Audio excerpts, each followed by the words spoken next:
Oh, thank you.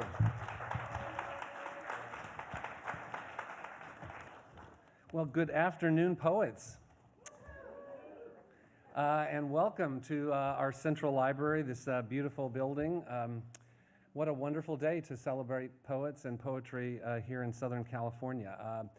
I know many of you, so it's wonderful to welcome you, but for those I don't know, I'm John Szabo. I'm City Librarian here at the Los Angeles Public Library. Thank you.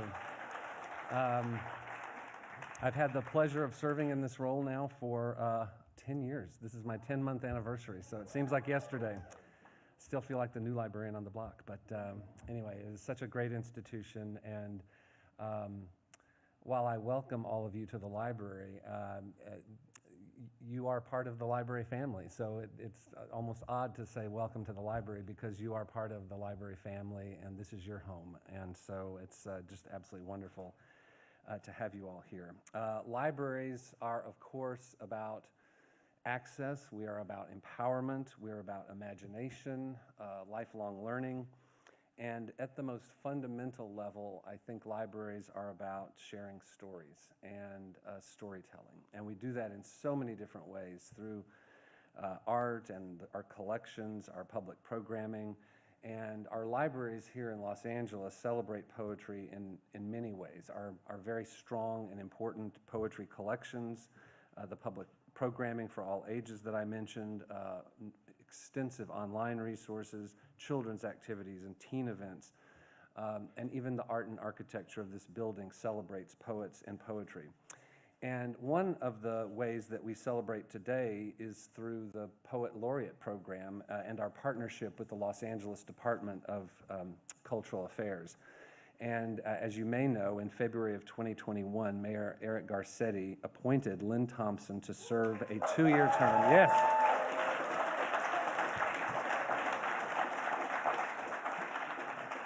Oh, I love hearing that, and totally agree with all of you. A great decision and a great day when he did appoint Lynn Thompson to serve a 2-year term as Poet Laureate for the city of Los Angeles. And working with Lynn, I say this personally, but also I know for all of our staff, has just been an honor and a total pleasure. She has embraced this role with joy and enthusiasm, and in doing so has just shown an obvious and very sincere love for all of our libraries, and that makes it so special. She's become deeply engaged in the library, and we're so fortunate that she has led and participated in a variety of LAPL programming, including the Poems on Air podcast. And of course, Lynn follows the extremely successful laureateship of Luis Rodriguez, and wonderfully, Luis is here today.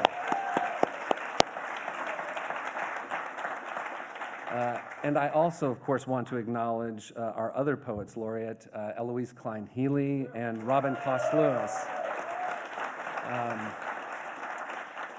They were not able to be here today, but we have had a wonderful Poets Laureate here in the city of Los Angeles, and have worked with all four, and it's been very, very, very special. And another poet who I simply must acknowledge, and someone who has read right here on this stage, is an Angelino that I know every single person in this room is proud of, and that's Amanda Gorman.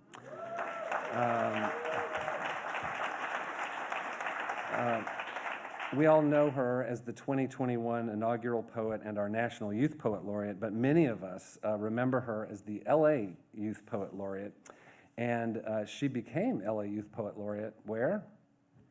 Right here on this stage, absolutely.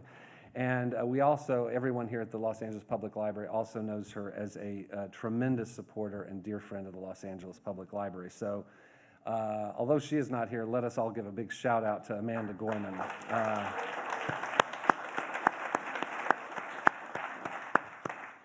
We may find her taking an oath at that podium that she read that inaugural poem at one day. It would not surprise me one bit. And before I introduce Lynn, I am the city librarian, so I have to plug a couple of things at the library that I hope you'll see today. There are so many fabulous things always happening at the library, but there are actually 3 exhibits that I just wanted to highlight, and hopefully you'll get a chance to see them, if not today, at some point in the future, in our Annenberg Gallery, very close to where we were when the drone was hovering all around us. is the Shades of LA photo collection exhibit. And many of you probably are familiar with Shades of LA photo collection. It's a wonderful collection of over 10,000 photographs that is part of our 3.4 million photograph collection here at the library. That was an effort to really diversify that collection in the 1990s, where the librarians went out into the community and solicited photos from families and organizations in neighborhoods throughout Los Angeles. And it's a beautiful collection, digitized and searchable online, and this is an exhibit that really lifts up that collection, highlights it, tells the story of the collection's development, and the work of Carolyn Kozo-Cole, who many of you may know, who was the really inspiration for it. And then in the Getty Gallery, the large exhibit space is Something in Common, an exhibit that explores belonging and connectedness in LA through collections highlighting some really fascinating organizations. If you don't know what roller pigeons are, you need to see it. And the baseball reliquary, it is really fascinating. I guarantee you will learn something. You all are smart people, but you will learn something if you go into that exhibit that you didn't know before. And then in the first floor galleries, you may have passed them on your way to the auditorium, is an exhibit called The Print Shop for the Big Top. And it is features a collection of circus posters that are part of the library's collection. So really always great exhibits here at the library. Now, as you may know, Lynn Thompson is a native Angelino, and she is also the author of 3 full-length collections of poetry: Fretwork, Start with a Small Guitar, and Beg No Pardon.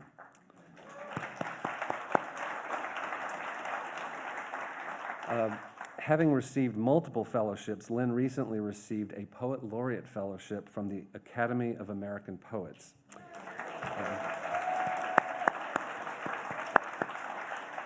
Her work has been widely published and anthologized, including in Best American Poetry, Plowshares, and The Common, among others. Lynn serves on the board of directors of Cave Canem and the Los Angeles Review of Books, and recently completed a 4-year term, big responsibility, as chair of the board of trustees at Scripps College. Yes, that deserves some applause. And in addition to all of her accomplishments, Lynn, and I am as well, she is a big fan of the Sims Library of Poetry. And in front of a group of poets, and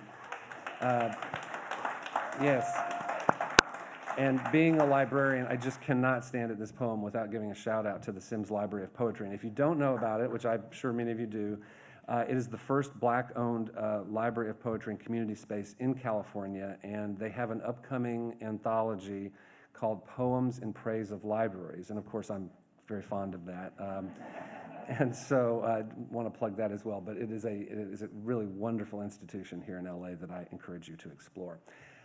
Now, I want all of you to please join me in welcoming a dear friend of all of us and the Los Angeles Public Library and of poetry and writing here in Los Angeles and Southern California, our Poet Laureate of Los Angeles, Lynn Thompson.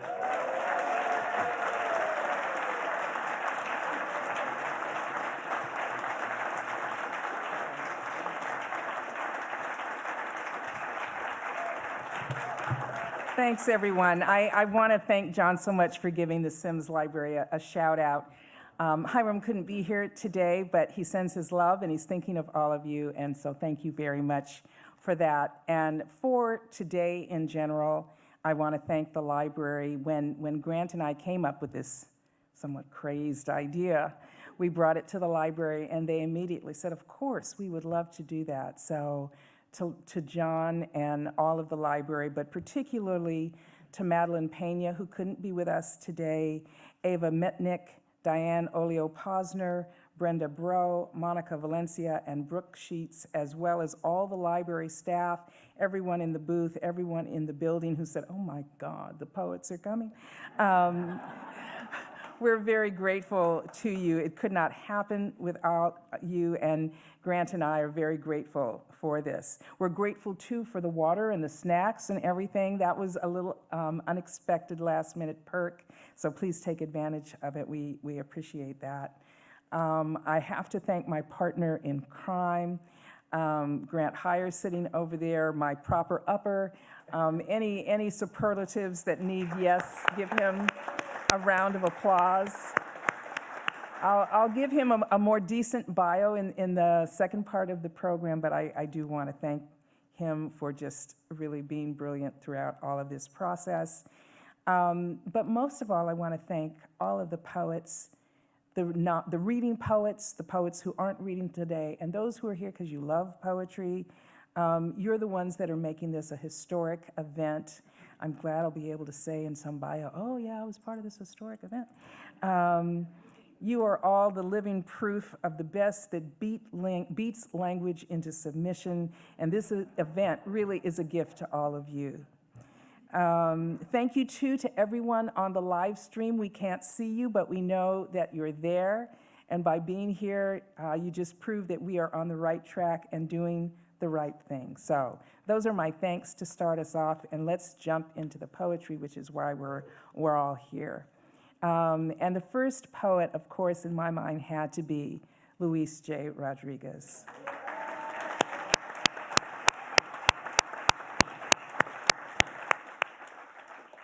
I've had the honor to serve on boards with Luis, and beyond what we all know publicly, he's just an amazing guy. As he said, or someone said earlier, he held the post of Poet Laureate in Los Angeles from 2014 to 2016. But poetry isn't his only passion. He's also a novelist, children's book writer, as well as a community and urban peace activist, a youth and arts activist, a husband, a father, a grandfather, and a great-grandfather. But you know, that just doesn't really take up all of his time. So he decided to co-found, along with his wife, Trini, the Tia Chucha Centro Cultural and Bookstore.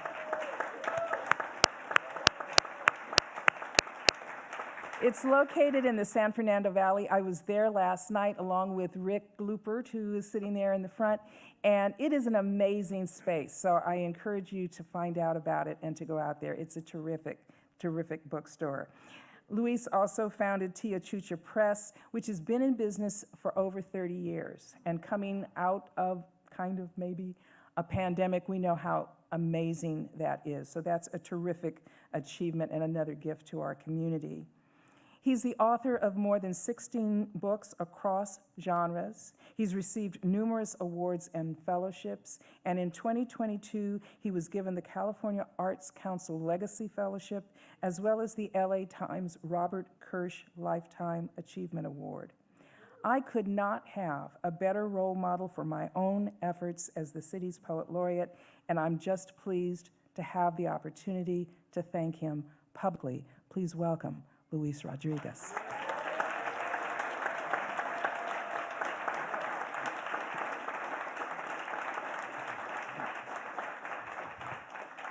Well, we're going to have a fun time. And I'm going to excuse myself early, unfortunately. I wish I could hear all you, but enjoy yourselves. This is important. I want to say a few things because I want to read poetry, obviously, but I have a lot to say. And one of the things I want to say is Los Angeles is probably one of the best poetry cities in the world. And we need to let the world know this. And I've been to many cities, and I love poetry everywhere. This LA has got some of the best poetry, best community of poets. So let's spread that out.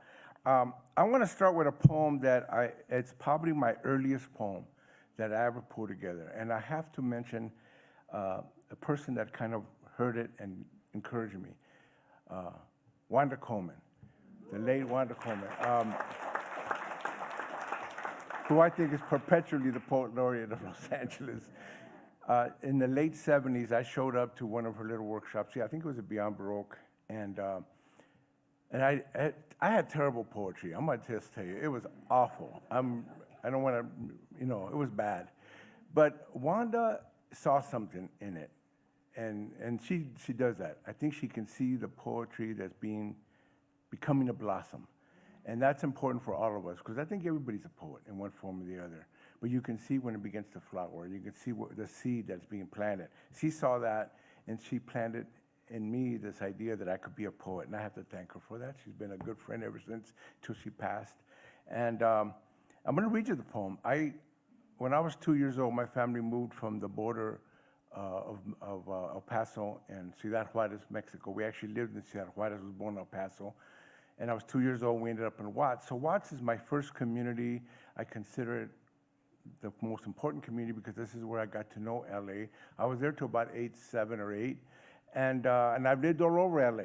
So I got communities everywhere. Now I'm a Valley guy, you know. So, but Watts is very important. And this poem was actually the poem that I was sharing with her. It was badly written, and I worked on it, and it showed up in my second book of poetry, The Concrete River.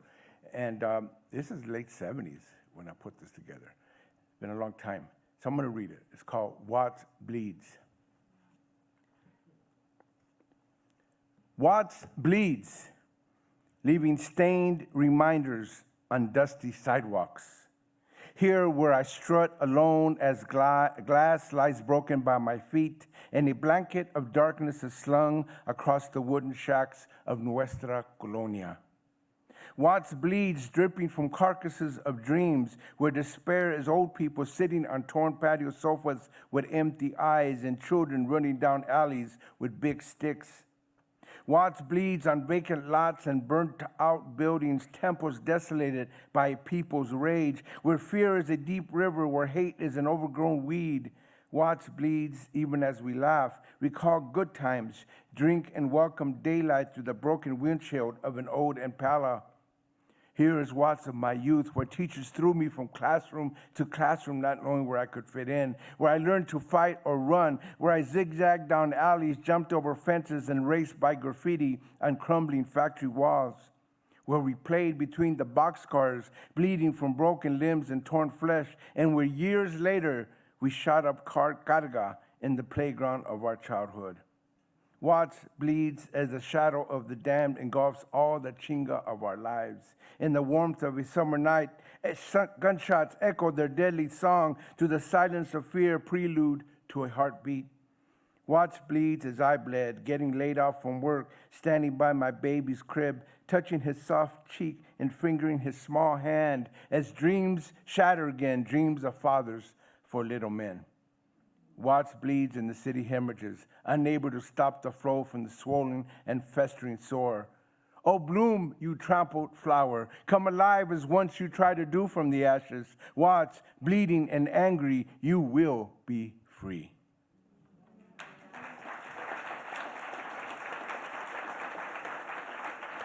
I forgot to mention the reason I went back to Watts in my early 20s. So my oldest kids are Southside LA kids. And Ramiro, my oldest son, he was my firstborn there in that area when we were living there. Now he's 47 years old.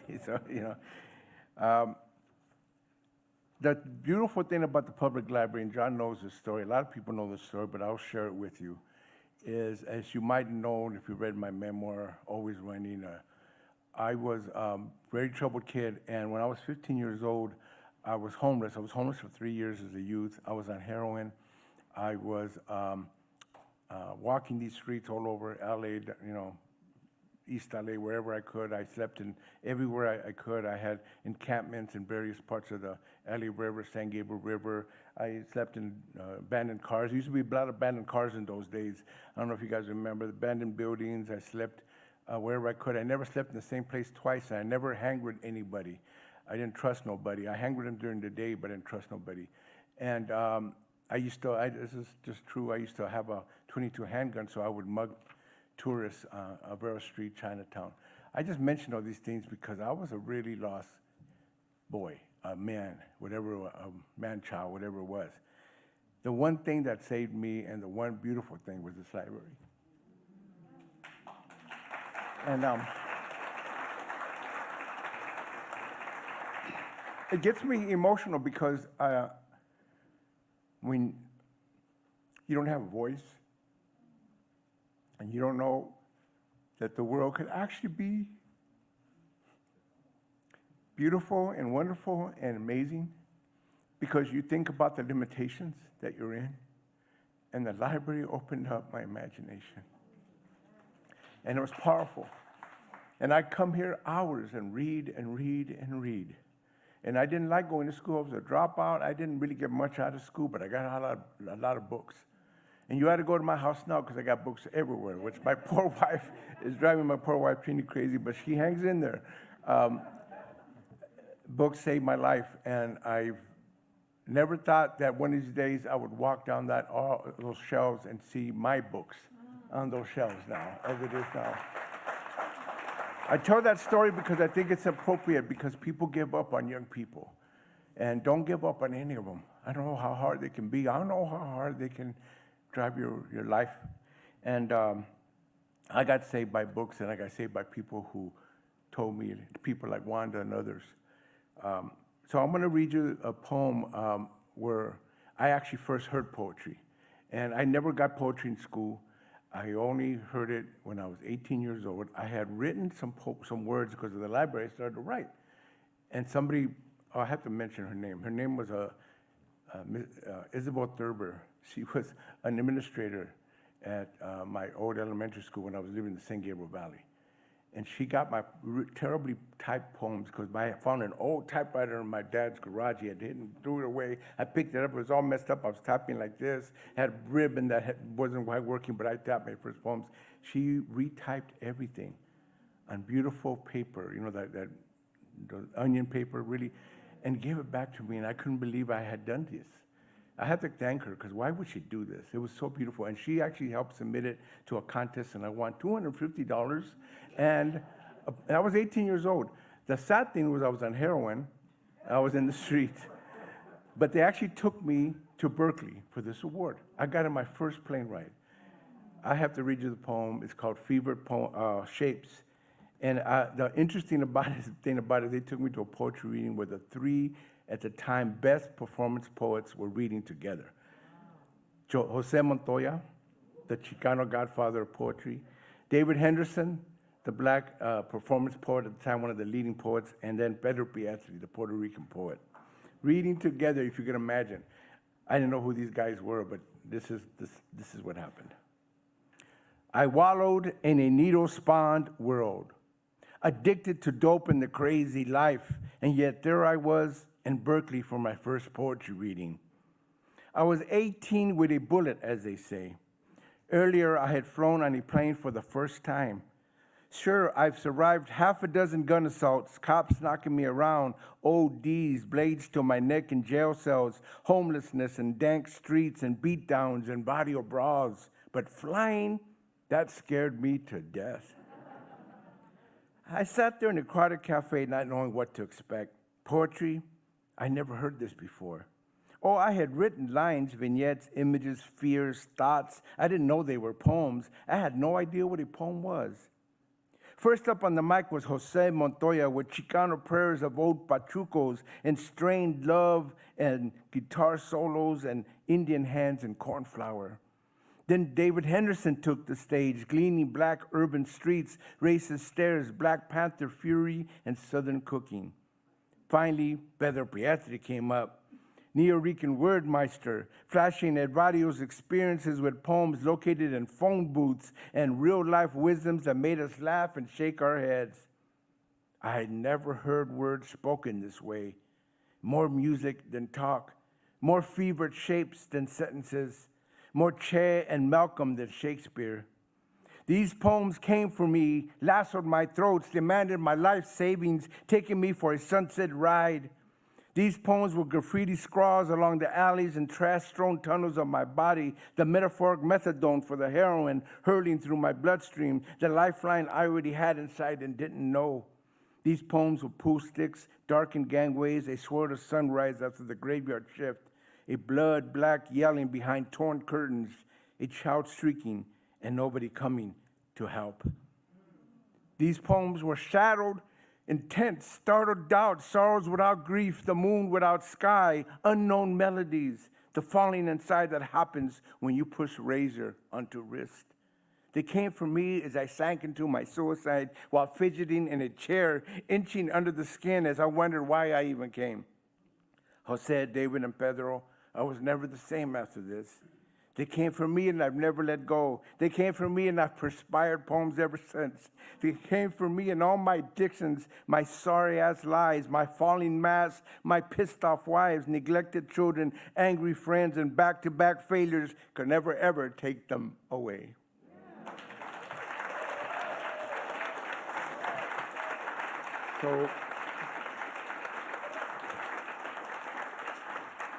I want to read one more poem and then celebrate with you. I've been fortunate in this world, as you know, with the Achuchas and the press and the beautiful center we have, and I have this great family that's growing. As you know, my oldest son did 15 years in prison, but he's doing very well. He's really helping us out a lot. The sad thing about all this is, of course, the problems we're seeing in our communities, the homelessness, the violence, the poverty is increasing, the wealth is increasing. You know what I'm saying? When there's wealth increasing and poverty is getting worse, you know something's wrong here. And I want to speak on those things. But I do want to say how blessed we are to have poetry, because poetry is, as my friend Jack Hirschman, the late Jack Hirschman, one of my mentors, would say, is the house of being. And the house of being is always about truth and beauty. And that's what we got to create, a new house, a new foundation for a house that has truth, beauty, and decency built into it. And that's what I would love for us to talk about and do. And so I'm going to read you this last poem. It's actually part of a program called The Next LA. LA Commons and others, we've been participating in this program to imagine a new LA. And I'm going to read you the poem that I wrote. It's a very long poem. I'm only going to read you part of it because I think it ends in a good spot. And just wish you all well. And let's fight for a new LA. Fight for a new California. Fight for a new America. It's time to have something different. So this poem, because I was homeless, I worked with a lot of homeless people. I did a lot of work among them when I was in Chicago. And I also go to encampments and talk to people. And we started the Breaking Bread thing in the San Fernando Valley with Homies Unidos out of the Pico Union, Koreatown area. And we give free food. We just did it last Thursday, I think. I forgot what day it was. In Tia Chuchas, we gave free food to all the people. One day I was in an encampment in Pacoima, and this is the image I saw, and I want to share it with you. The poem is called Grime and Gold. Soft wind, curling dust. Cars and trucks lend rhythm to a Pacoima viaduct dance. With plastic bags, fast food cartons, leaves, and scrap paper trapped in a Milky Way on the ground. Under the roadway, as tires and engines growl above, a houseless man among an enclave of weathered tents sits on a bucket, his arms splayed over a splintered plywood board on a makeshift desk of boxes. He draws. Next to him, an illustrated book of birds, dirt crusted into cracks of spine and cover. Using a pencil, the man carefully incisions the lines, methodically shades in a spectrum of black to gray on a torn sketchbook page. His most valued asset in a place of no assets except for what sings in his bones. He draws and the city breathes with him. No smog, no industry, no rumbling soundtracks from above. The birds, the air, the land, the sea, the trees, the earth. On that blank paper, the man designs another landscape with no poisons, with new roads that curve toward new homes. He draws birds, as I witness in his hand, what launches new spaces, new parks, new abodes, where everyone belongs, where nobody has to stake a claim because all are claimed, where no one is blocked from flowering, so birthings appear all the time, everywhere, every day, every hour, every click of a clock's seconds hand. The drawn birds polish from grime to gold. How the more you excavate, the finer things become, and how the lines fly, fly, fly in a vortex of dust and cartons. Thank you all very much.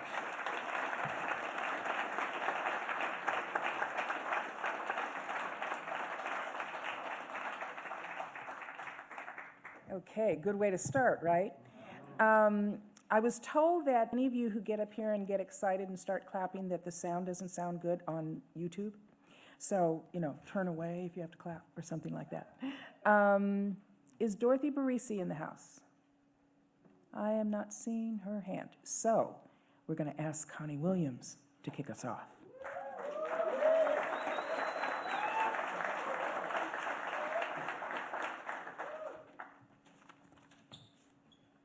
I started my career here in 1982 in the data management section, typing library cards for 8 hours a day, 40 years ago.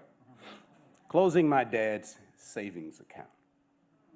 I stabbed my father to his face before walking out on him and what I believed to be home. Never considered that possibility could exist inside a vocabulary, tutored by secrets and inadequacy. My tongue, unaccustomed to such a foreign dialect, confidence spread like algae beneath the surface of doubt and dysfunction. This uneasy conversion was anathema. My father cleansing our temple daily like a jealous Jesus, his mouth full of orthodoxy, fear congealed like a Good Friday. So I betrayed my father.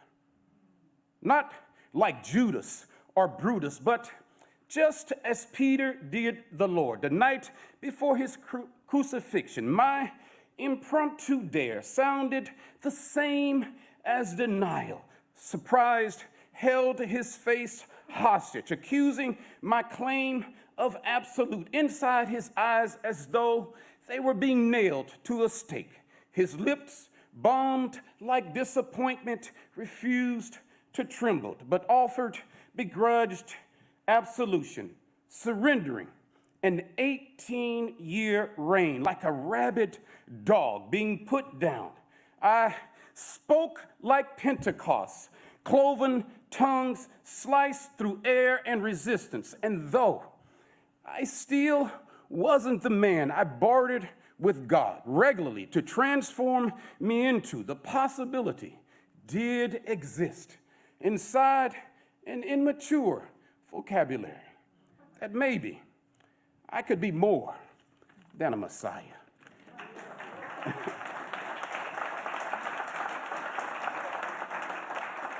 Ladies and gentlemen, Michelle Bidding.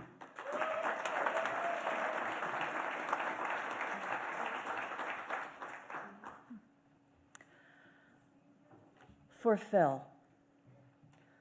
All day we've bent like Benedictine monks over armoires and bookshelves, rubbing the house clean of grime and wicked thick dust, pausing but once to drop our robes and oil each other bright as snakes entwined in the grass of our sun-bolted bed. You never left me or the strange world of my childhood I carry like a mourner on my back, never quite able to set the black box down and leave it behind without turning back to turn it around. 3 decades I've waited to jump the suicide train. My family tracks like a runaway beneath coastal starlight, a Southern Cross I note and bind in books stretched from ghost smoke like a cigarette I wish I had, but I'm trying not to do that because I like my body when it's with your body. 2 strands of the same high voltage cable holding me damp and sparking day or night against the green skin of the dark.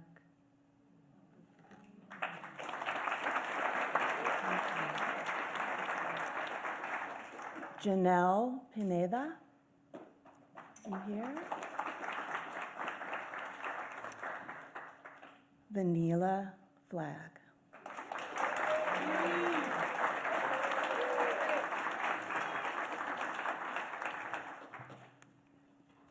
You all know I'm V. Kali, right? Thank you for pronouncing me correctly. That vanilla's got to go. Last time I was here was in the 90s with Peter J. Harris. Indeed. How dare you love me like you mean it? Honor in your intention.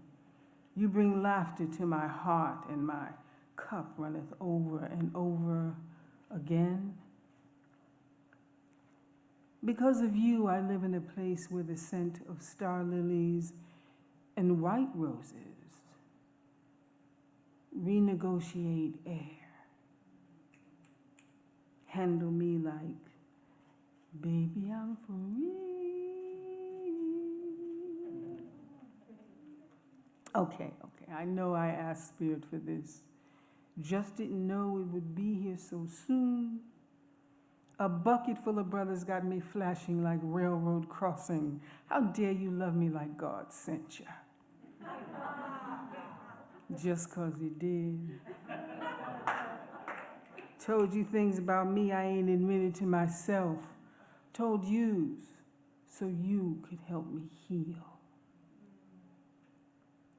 This is what love looked like from the inside. Of a spirit who says you mine all the time. Of a God that love you like always ain't never been defined, just is. Don't you know I ain't used to this?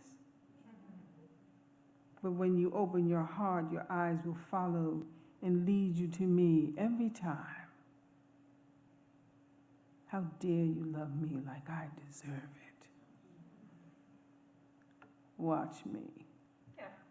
Let you.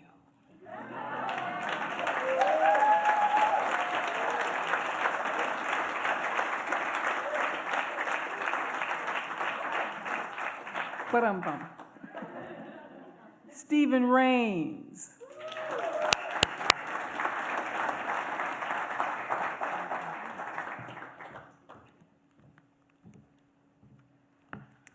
The dead.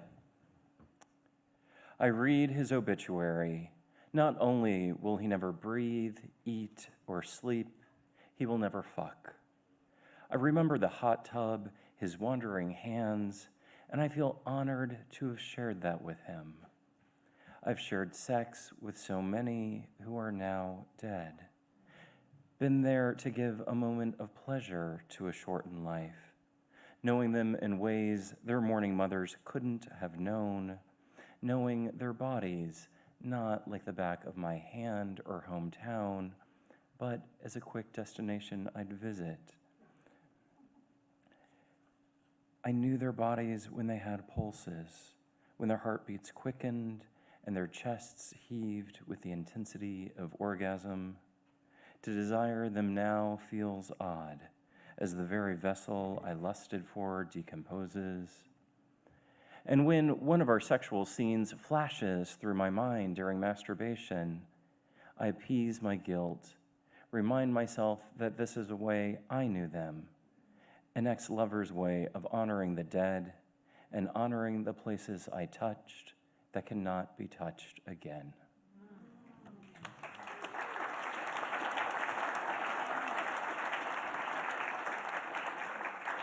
And next up is one of my favorite poets, Lois P. Jones.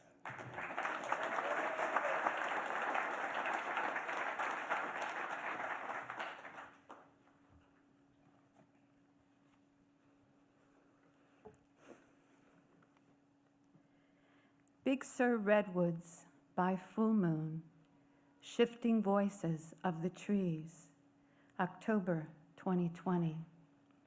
After Joanna Klink's See by Dusk. Comes to you from Titans and says, be shadow, be silence. Gathers the length of longing and says, crown the sky with impermanence. Comes in the middle of caution and October felled into acres of loss. Drinks the light, lulling the waves of disaster that brought you here. Enters the path at midnight when the deer's eyes empty into trembling. Says you who know strength, keep standing. No fires will catch the heartwood where you live. No oceans will drown you in their history. Dream. The path calling you beyond evening's bleed of wood smoke into the clearing. Be somnambulant. Walk in the certainty there's no blindness, only what comes between you and the act of seeing. Fall like a nocturne into the river rushing like grain beneath your pillow, shifting the rhythm of your breath, beyond the newly dead. Tonight is a long hour without minutes, this blue bead of moonlight on your brow. Be the spirit girl who stands in clear water, stilling everything, trees, stones, root skin, invisible creatures who pause as you think of them. Shelter in the mirror of her image, her cape of gray doves, dense as the moss that surrounds her.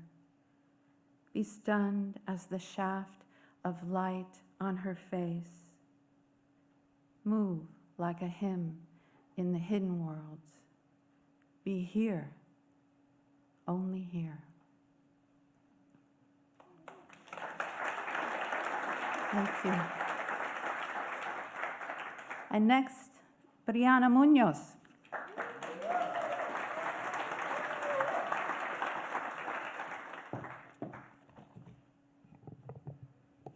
Poem titled, If I Were to Turn Myself into a Poem. If I were to turn myself into a poem, I'd give myself a pair of legs so that I could travel to Santiago, Chile, the place of Neruda's death, and backpack to Borges's Buenos Aires. If I were to turn myself into a poem, I'd bring with me in my transformation all of the heartache, the way my mother's gentle body laid atop a pull-out couch next to Dad's hospital bed nightly, or the way my father never climbed back into his leather-worked saddles. I'd bring with me everything I still have not allowed the heart to write about. If I were to turn myself into a poem, I'd be an erotic poem, slithering around the neck, the fingertips, and into the optic nerve of the reader. They would shut their door to safely consume me as a poem. If I were to turn myself into a poem, my format would consist of hilltops and flatlands, and it would appeal to all 5 senses. In reading the poem, you'd pick up notes of sin and sacred sage. If I were to turn myself into a poem, I would flow like the Snake River of the Pacific Northwest. I'd move sly and easy. The reader would close their eyes and put their hands on the waist of the poem, dance and wrestle and even tongue-kiss the poem. If I were to transform myself into a poem, I would unlearn the language of all white male poets taught to me in grade school. Instead, I would be a Mother Earth poem, a sacred soil poem, a floricanto poem. If I were to turn myself into a poem, that poem better be no saint. That poem would be a chain smoker playing dominoes in back alleys. That poem would have a thick accent like Theo Chewy and a gut from pork chicharron dishes. If I were to turn myself into a poem, I'd be a melting pot of all poems, 21st century poems, poems that I've read and reread and involuntarily released a gasp, poems that I didn't want to end, that I wanted to live inside of, poems that I've read and shouted to the page, "Oh, you clever, clever bastard." And the poems of all the poets we have lost. And in my body of a poem, they resurrect and reincarnate as poets are immortal, clinking glasses of champagne amongst libraries and bookshelves.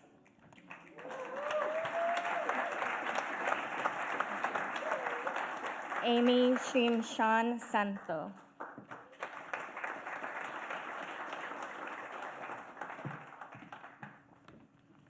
Angelinos come home to at least 185 languages, half of us, including me. And this poem is about honoring our languages as a natural and cultural resource. מה אם הייתי כמו שאני בעצם, שייכת לאדמת ברזל. אני דופקת בלגוף עליון של גשם נוזלי. אני שופקת עמוד שדרה חשמלי של רעם. אני רועדת. הוסד משקל גפיים של אוויר. אני מורמת.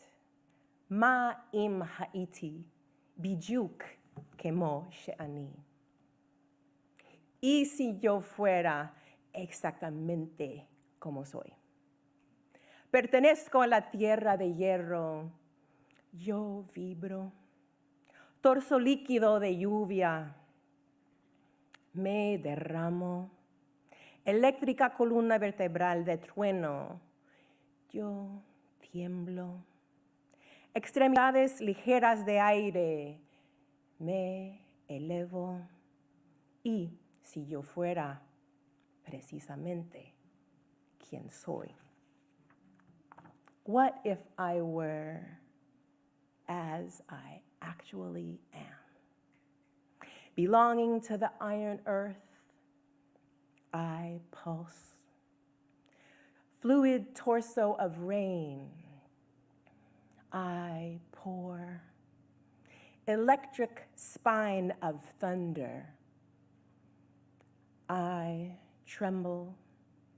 Weightless limbs of air, I levitate.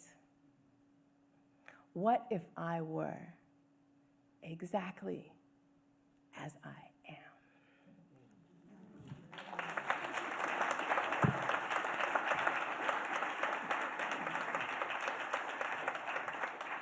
Please welcome Ron Kirchy.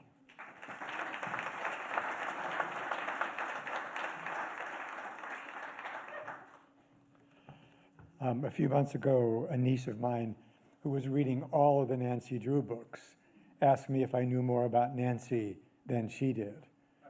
And I told her that she was lucky because I had a copy of Nancy Drew's secret diary. And I mailed her this page. I'm like Aphrodite rising from the sea's froth, but I was born ready for adventure, wearing a drop-waist blue dress and T-strapped wedges. I can't go to the drugstore without stumbling over a mystery. There I am in aisle 11 when an owl with a message lands by the Listerine. And the next thing I know, I'm in a secret passage. A dozen or so chapters later, I'm getting another key to the city, another pat on the back.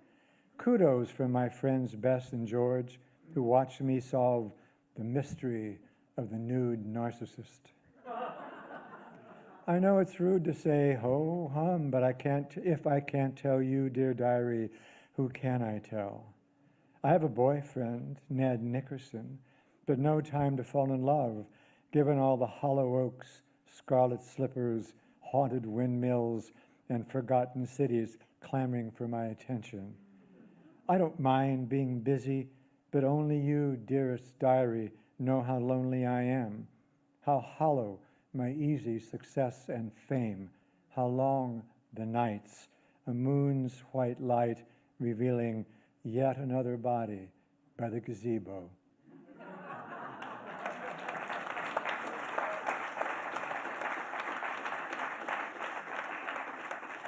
Say hello to Donna Sprout Metz.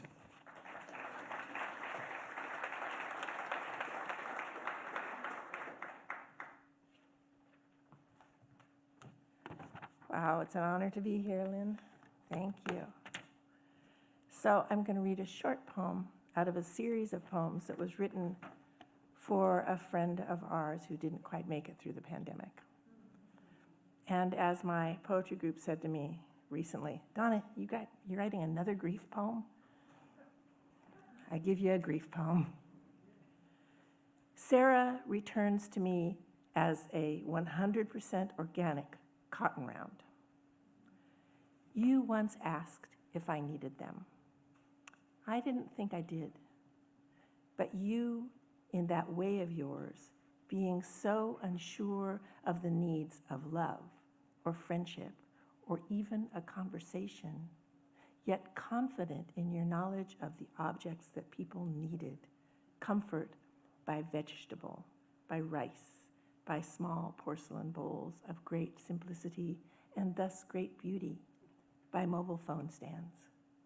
I stand before the mirror tonight, cotton round in hand, and I hear cotton round in a voice that is undeniably yours, your accent, you giving all the O's their due, their roundness. I'm a little spooked, yet glad of the visit, thinking how it might have been for you towards the end, unmedicated, hearing voice after voice after voice, or maybe after is the wrong word. So many, you once told me, and some worse than others. But what do I know? You asked me if I needed cotton rounds. Yes, I learned to need them.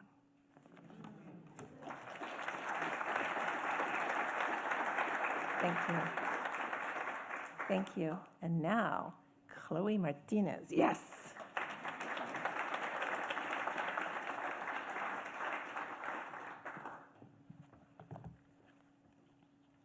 So honored to be among you here today. Thank you for having me. This poem emerged out of a customer review online of the Uniqlo Beauty Light bra. The review said, "It has a God structure. I think it will resist a long time." The God structure. Oh, keep me up, keep me going, keep it together, smooth me, reduce excess movement. There is a heaviness. There is around me a God structure. It helps me organize my thoughts. It has laid out plans, I think, for various eventualities, and the existence of plans, though they change, is a comfort. This morning, the God structure led me to a vine that was drooping over the far edge of the front lawn, covered with ripe blackberries. God structure said, "Eat them," and I did. The stain of them still on my hands when I heard that the God structure had also made a disease that is suddenly taking from my friend his body, among other things. It seems the God structure doesn't give a shit, has no alternate plan. Keep Googling it, nothing appears. His tongue tries to choke him in his sleep. His God structure is written into his code. It was always there, in silence, inevitable. Whatever has a God structure is real, is irresistible. Its tiny, ticking bricks, its termite-riddled beams, picturesque and stupid, and also vast avenues that shape the light, and the sea that makes us go on somehow after we look at it, and also flying buttresses that carry that weight, moving it outward until it becomes bearable. The God structure has no need of metal underwire. It lifts with mere stitches and foam. Beauty light, it won't hoist me too high, will it? God structure, maybe you don't listen, but if by chance you do, I could use just enough support to keep my tired breast in its hapless place, awaiting plans, awaiting some revelation. We speak on the phone, my friend's murderous tongue and me. We say at the end of the conversation, "I'll let you go." The God structure has written us this script. We read it aloud. We hope to resist a long time.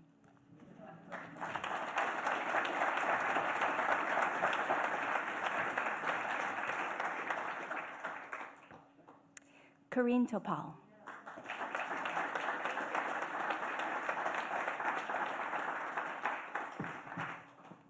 Thank you.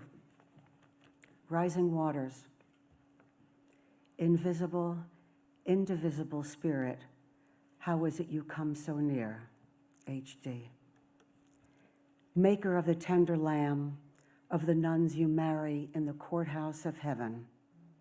Your young brides sing your song of our nation in the halls of justice. Author of Schubert and the deep song of Gongora, creator of Ruth and the widows. Hear us, architect of landscapes and those who hide in the dark hills of them. How do you sleep in skies swollen with our desperate faith, giving from our own empty pockets?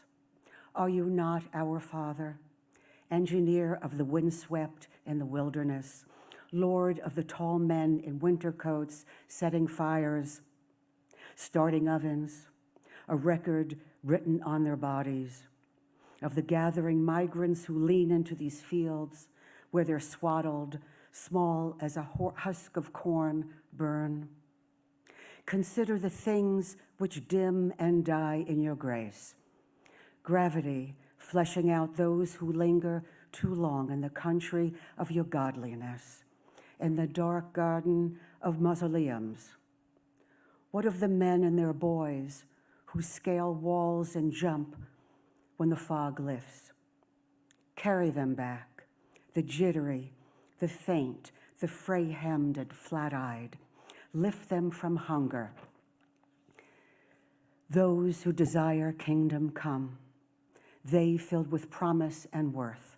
And for those who gather their skirts to cross the river, who forgive, give birth while rising waters warn them, a sharp rock in their hands, dogs barking and the birdless blood-red sky. For almost any animal dead-ended at the sea or walled off at a crossing between lands bleeds out, their dark poured into the very light you made, their sentient selves swallowing stones until all that remains decays. Which psalm will you sing? After all the grace you've stoned us with, still we dwell in a world we should have known by now. We forgive you your bared absence. Thank you. Next up is Ron Dowell.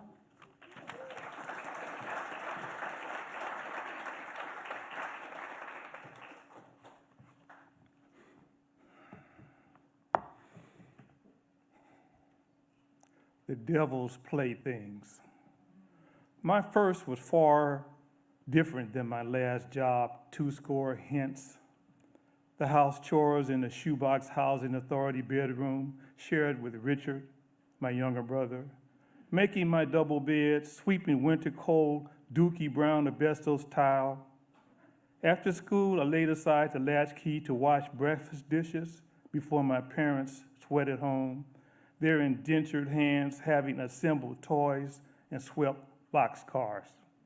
No, my first real job was in the summer of 1966, the year after we handmade Molotov and hurled bricks.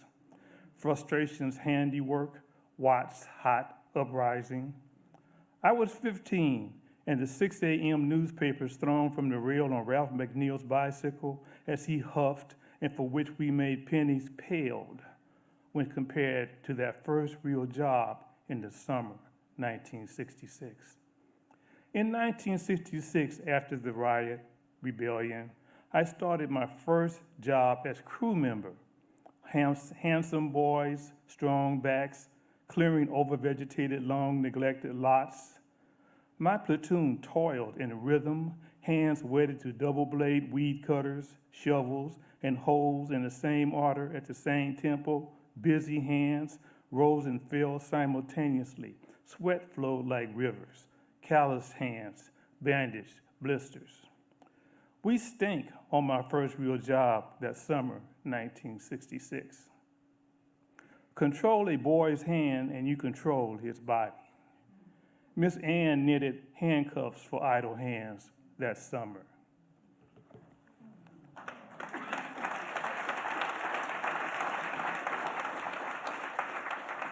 Teresa made Chuck.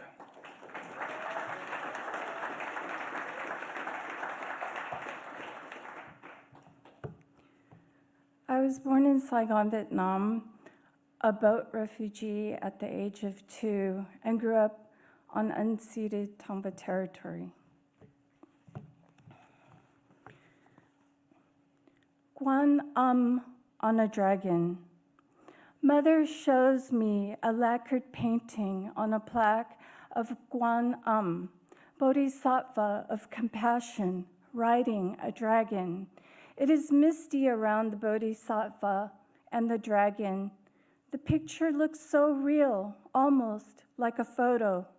A sacred vase in one hand and a willow branch in the other to bless devotees with the divine nectar of life. Mother says that she and other boat refugees saw Guan as we were fleeing Vietnam after the war in a freight boat with 2,450 refugees. When she looked up towards heaven in the clouds, she saw the Bodhisattva in her white flowing robe riding a dragon. Mother says that the goddess was there to guide and save us from the strong waves of the South China Sea. I should know better than to believe her, though she swears it's true. I ask again, and she nods, says, really, I saw Guan in the clouds as we were escaping. I should know better than to believe her, but a part of me wants to believe in a bodhisattva, in compassion riding on a mythical creature, to believe that somehow something more than just our mere human selves wanted us to live. Thank you. Next is Kim Dower.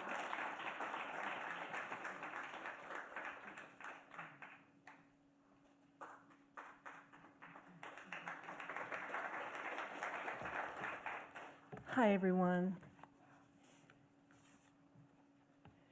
Bottled water. I go to the corner liquor store for a bottle of water. Middle of a hectic day, must get out of the office, stop making decisions, quit obsessing, does my blue skirt clash with my hot pink flats? Should I get my mother a caregiver or just put her in a home?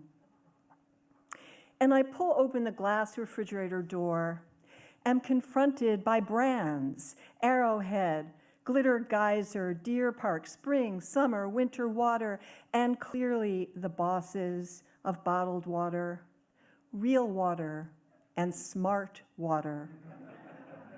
How different will they taste? If I drink Smart Water, will I raise my IQ but be less authentic? If I choose Real Water, will I no longer deny the truth, but will I attract confused, needy people who will take advantage of my realness by dumping their problems on me? And will I be too stupid to help them sort through their murky dilemmas? I take no chances. Buy them both. Sparkling smart, purified real, drain both bottles, look around to see is anyone watching. I'm now brilliantly hydrated, both real and smart. My insides bubble with compassion and intelligence as I walk the streets with a new swagger, knowing the world is mine.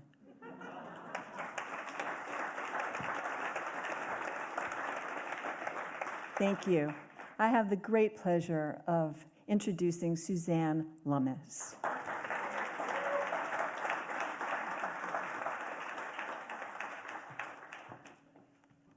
All right, this is called The City in My Head is Perfect. Gotta be an LA poem, right? At the Donut Inn, all the men are in love. Women more enchanting than ever and evermore wander the empty lots calling like low swinging bells. Yet I am the object of this love and the destination, Saint Teresa of the freeway streets. This avenue buses float down with their cargoes of light. Although some of these men I have seen, now they seem more than they were. They burn with something I want. Who cares what anyone thinks?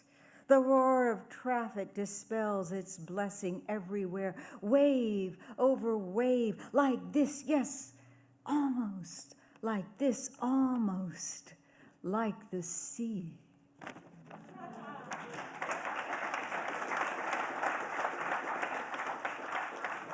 And I've got just a few seconds left, and because I believe there is a deep camaraderie between writers everywhere and artists and writers everywhere, I would like to call out to the great writer Salman Rushdie, who is now in emergency treatment, having been stabbed several times while he was on stage, and his liver's damaged and he might lose an eye. And I'm not much of a prayer myself, but if somebody out there is good at that, maybe you can do some praying for him. Is Shonda Buchanan here? Yes, there she is. Okay.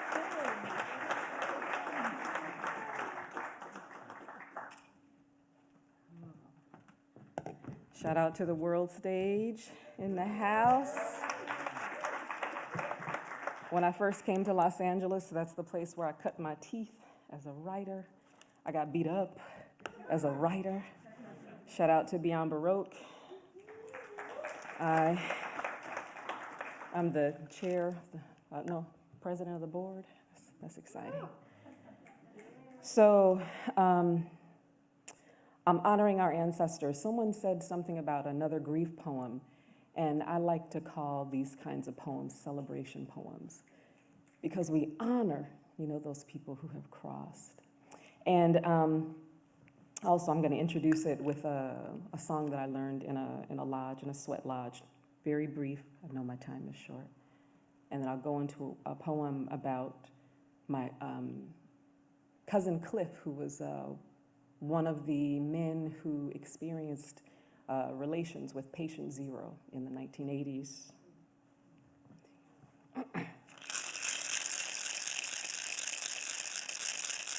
Hey,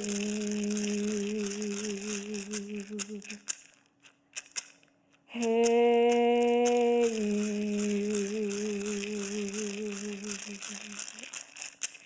hey, you.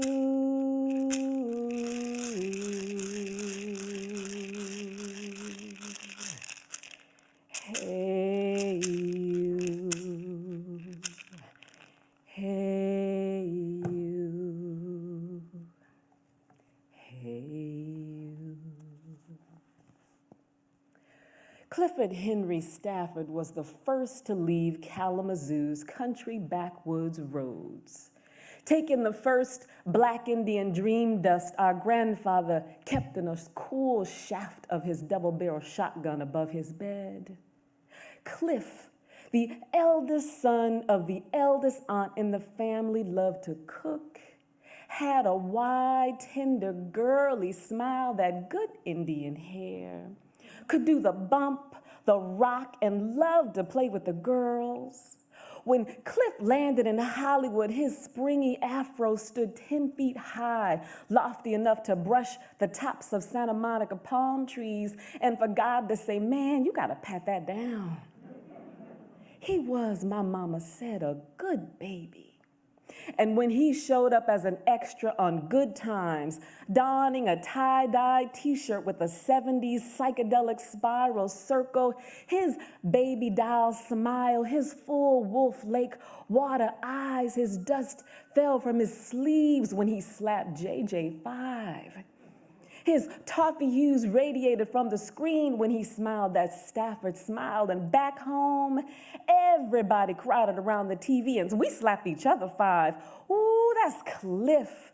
Look at my nephew. He's so handsome, Aunt Irma said. Think he a big Hollywood actor now, Aunt Irma crowed. Ain't you late, Cliff, my mama said. Ain't you late?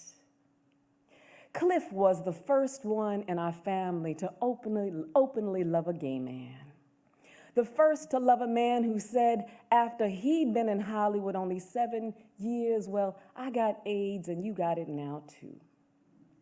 Cliff, tall and skinny as Matterhorn autumn cornstalks, was always sweet to me, sweet like old people with soft hands and clear eyes, like Grandma Manuel, sweet like honey and lemonade, sweet as sweet does.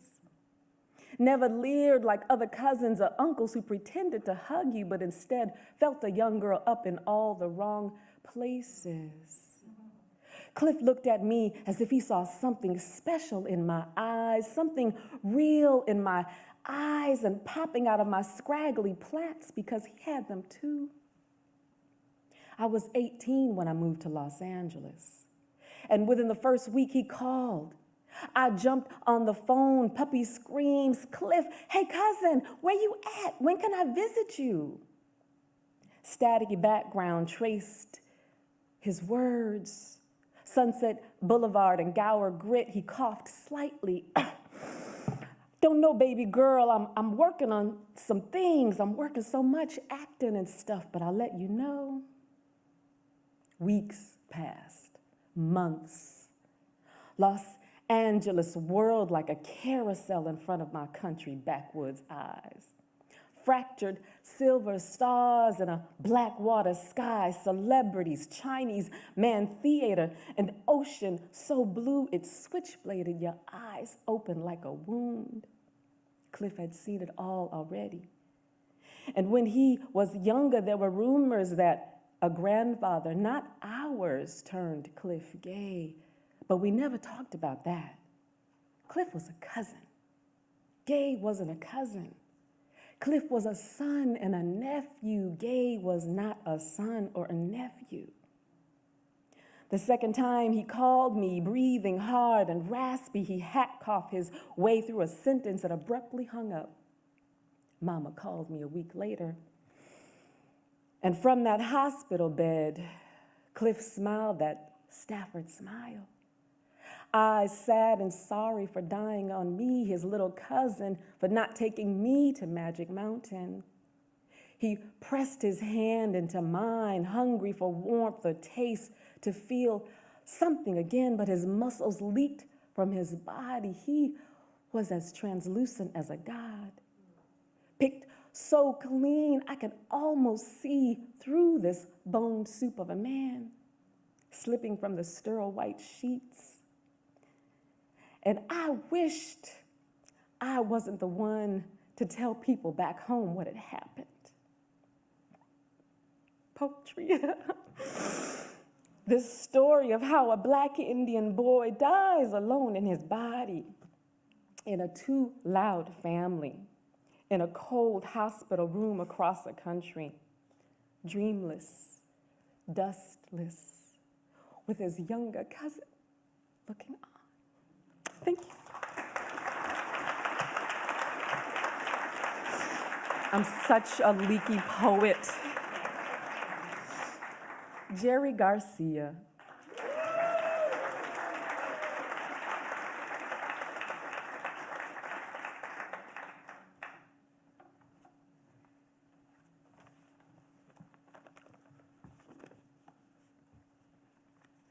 In the days when the age of pulse was giving way to the age of tone, when the epoch of analog, which was to say richness of language, of analogy, was the giving way to the digital era, the final victory of the numerate over the literate.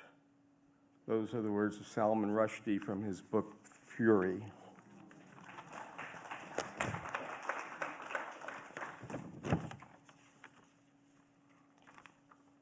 Human touch.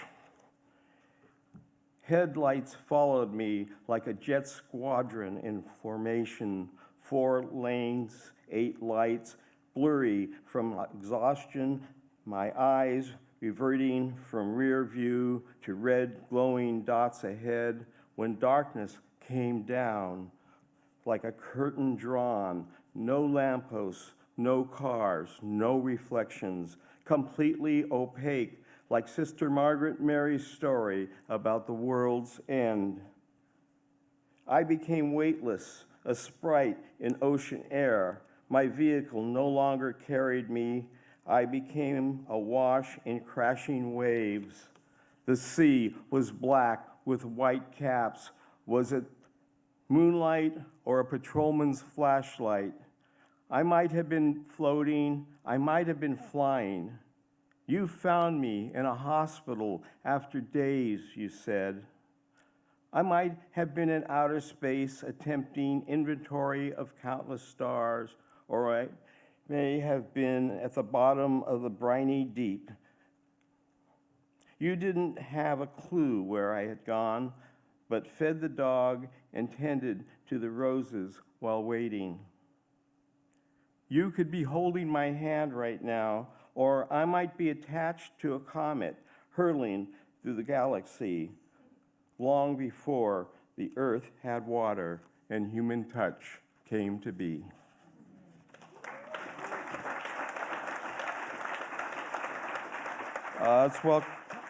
Thank you. Let's welcome to the stage Judith Pact.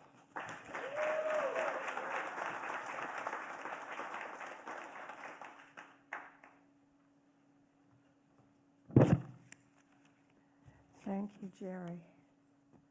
Thank you, everybody. This is a meditation on conscience, and I think it comes from an age of innocence, which is not out there right now in the big world. Meditation on conscience. Wrong, an early imprint on the self, dark and weighty, sullen as a stone that ducks and reappears as something else, as if to change that imprint of oneself. Something else must break through dark to yes, open doors, leave no and no alone. Instead, hear yes and yes imprint itself, no longer weighty as a stone. What was it that I did when I was 4 or 5? I pulled out ringlets, strands of her red hair, those watery eyes, pale freckled skin. Besides, what did I know when I was 4 or 5? Playing house just in the yard outside. She took away my doll, which isn't fair. But what is fair when you are 4 or 5? So I pulled out some strands of her red hair. There's more. I've stolen now and then. One time a peach, another time a word, an hour. Yes and no sit far apart, withheld, alive and silent speak. Still, thieving can be sweet. Think ripened peach. Think open doors. The boundaries so oblique. 1 hour, 1 word rescues me from no. So stealing now and then, a word, a peach, a slice of heart. Which one? I ought to know.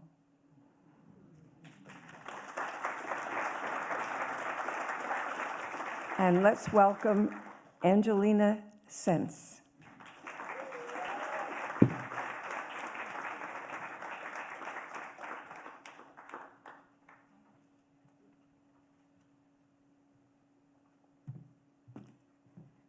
Buenas tardes. Es un orgullo y un placer estar aquí. Muchas gracias a Lynn Thompson por esta oportunidad.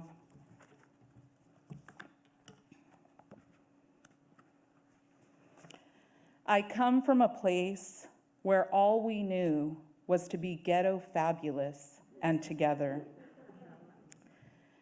Before you start taking out your black and white photos of your tatarabuelo de Francia, con sus ojos verdes, and your bisabuela Eugenia from the Tarahumara tribe. No, I don't have a single picture to show you of my ancestors. Before you pull out your map showing me where Fulano boarded his boat in the Bay of Biscay, arriving in your mother's hometown in Zacatecas, or the pueblo that 4 generations of your gente were born into, know that my mother was born in the Nayarit jungle to my 14-year-old grandmother, and no one can say who the father is, and that I may not even be a Padilla, porque mi bisabuela era puta. And there is no judgment there. Before you tell me of caps and gowns, cheerleaders and jocks, and that you were voted most likely to succeed, know I come from a place of flunking fools, 0.0 grade point average. Before you share your tips about the bands playing in Echo Park, or the best ramen in Silver Lake, or how Hollywood is now called the East Side. No, my people's blood pooled on your corners. As men masturbated in their cars on Sunset, and my mother lay face down, intoxicated, on the Lucille midnight sidewalk. Thank you.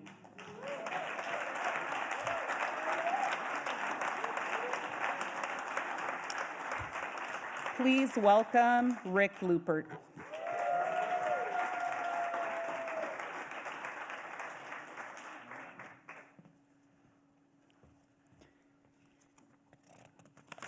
It's extraordinary to be in this room with all of you.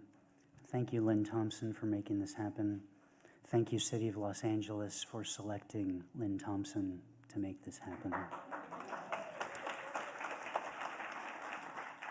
I wrote this for this. I'm not too sure about it, but it's less than 2 minutes, so honestly, how much damage could I possibly do?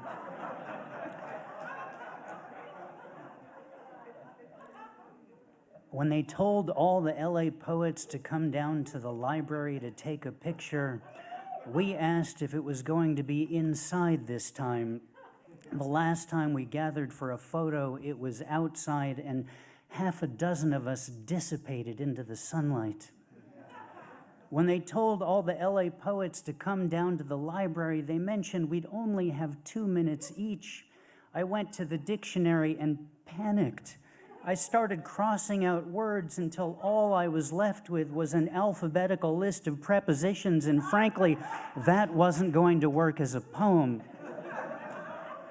When they told all the LA poets to come down to the library, I imagined a single clown car filled with all of us, getting out one by one, claiming we were each going to read just one short poem, but then pulling sonnet after sonnet out of our never-ending clown poetry pockets until the city littering ordinances started to kick in and the mayor demanded to know what the hell a sestina was anyway. When they told all the LA poets to come down to the library, I thought, I'll go. These are my people. I've sat through the open mic trenches with them in Venice and Lupert Park, in Los Feliz and Studio City, in Sylmar and Hollywood, Long Beach. Does Orange County count? I was never sure. In freaking Canoga Park. I've listened to the best of your words. When was the last time I was in the same room with all the LA poets? I can hardly remember, but I won't forget today. Poets in LA, poets in LA, everybody poets in LA.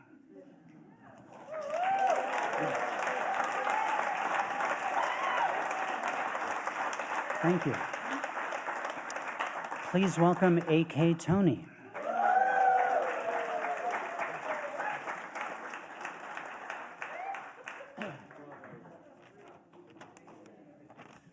Thank you, Lynn. Thank you, Louise. I, too, when I was homeless, this is the place where I came.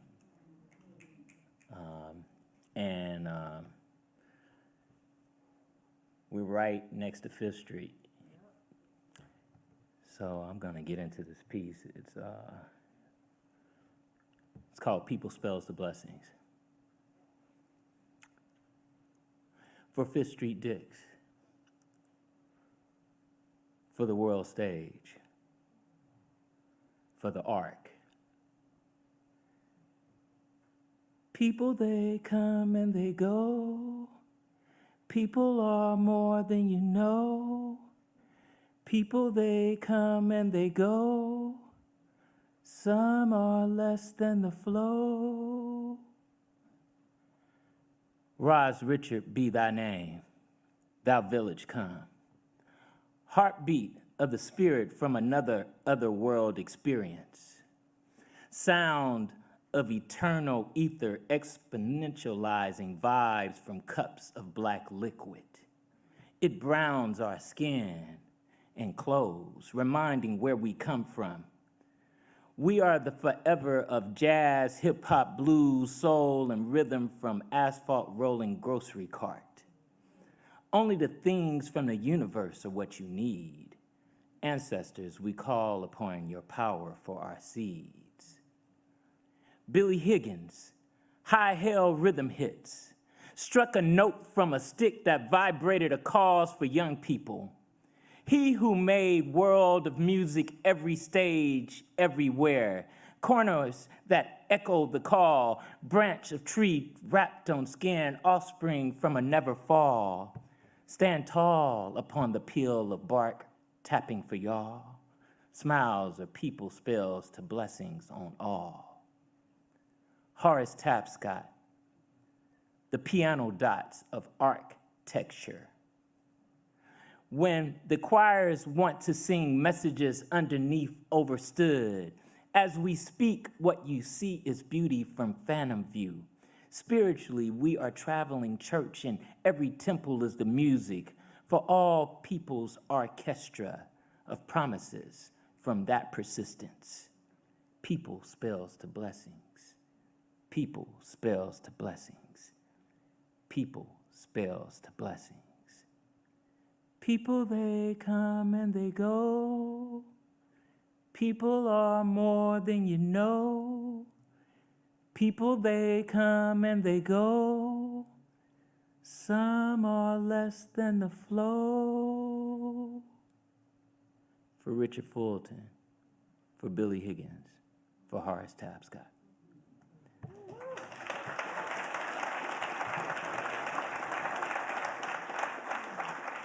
And introducing Lynn Nelson Benedict.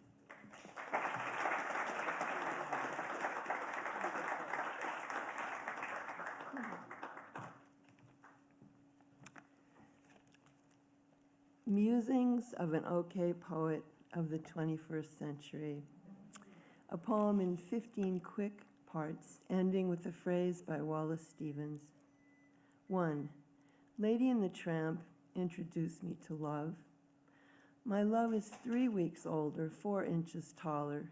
I admit I'm a bit like Glinda. I discovered boys before they discovered me. 2. How to make guests feel comfortable in your poem. Give them something to pluck. My literary companions, the Jabberwocky, some rough beast, dappled things, little red feet of the pigeons. 3. Dreams are common property, someone said, and something resembling sorrow.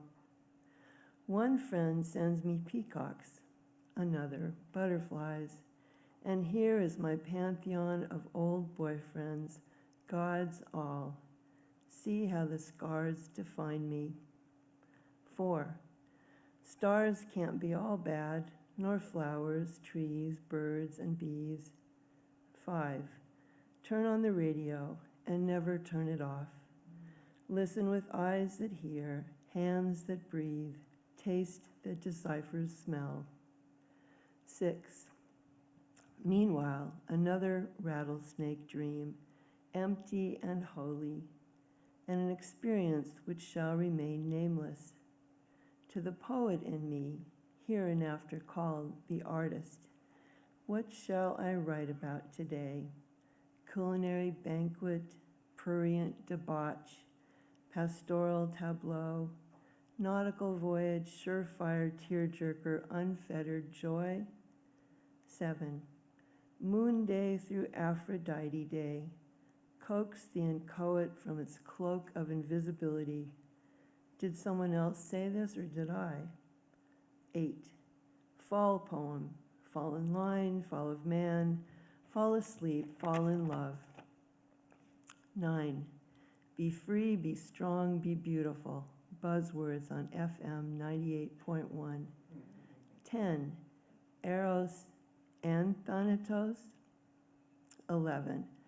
I was always a character actor, just born with the looks of Little Red Riding Hood, said Paul Newman.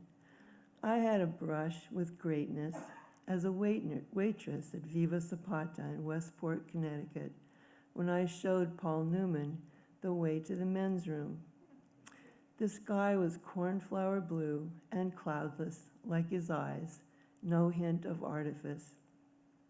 12. O rueful moon, I have reached my dew point.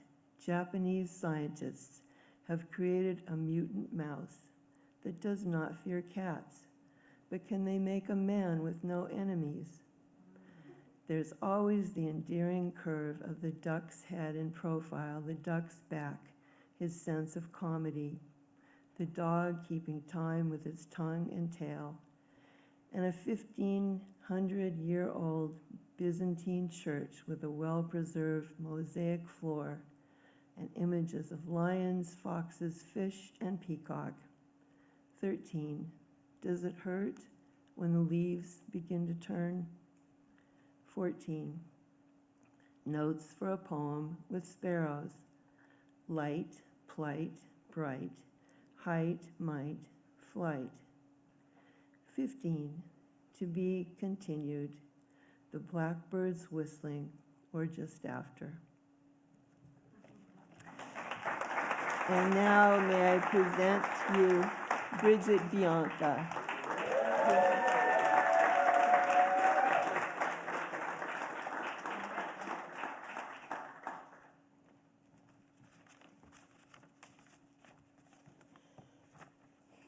Remember the fire this time. 1992, South Central Los Angeles. I am 5 years old. Mr. Lee owns the liquor store across the street. He isn't black like me, but Lee is also my father's name, and because of this, I think Mr. Lee is a nice man. And he is. One time, I put a dum-dum lollipop in my pocket before leaving the liquor store, and my mother walks me back over, makes me apologize to Mr. Lee. He lets me keep it, but I cry just the same. Latasha Harlins is 10 years older than me. Her killer gets 10 years and then doesn't. A bottle of orange juice costs $1.79, or a 15-year-old's life. A dum-dum can easily cost a kindergartner, but I don't know that yet. Mr. Lee's liquor store doesn't burn down, but on our big console TV, everything is on fire. Mr. Lee closes early on those nights. One night, or maybe every night, I see the neighborhood butcher and his friend sitting at a card table in front of the store. The butcher and his friend look like my uncles. The butcher and his friend have shotguns across their laps. My father walks over with fresh coffee in one hand, his baseball bat in the other. Maybe the butcher and his friend are my family. After all, maybe Mr. Lee too. I am 5 years old and waiting for Soul Train, but the news is always on, is always breaking, is always busting a lip, is always fracturing a rib, is always blacking an eye, is always reporting live, is always reporting dead. The preachers on the news call for love and peace. Maybe they are missing something. I always shout, love, peace, and soul. Sitting on my knees too close to the TV, eyes closed tight, just like I was taught to pray. And my children's Bible says, on the seventh day, God rested and admired what he had done. Maybe the unrest lasted 6 days so we could gaze upon our creation and say it was good.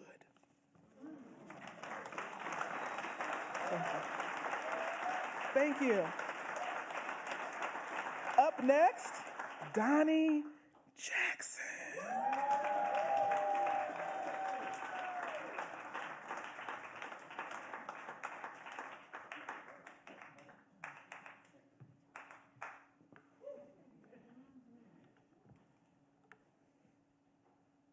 Newborn.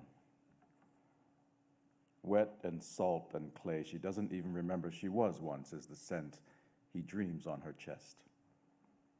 Wakes to vanilla and mother on his tongue, taste is his first question.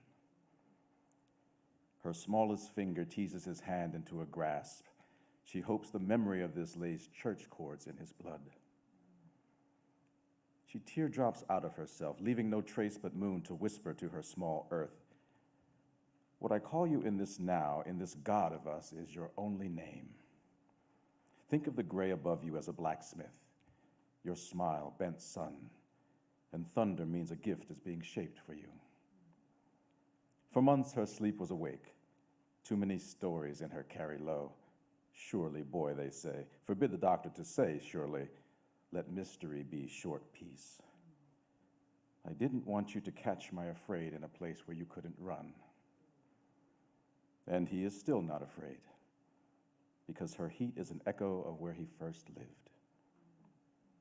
She bathes with him, dilutes her afraid. They are lake. Their heartbeats, morning birds.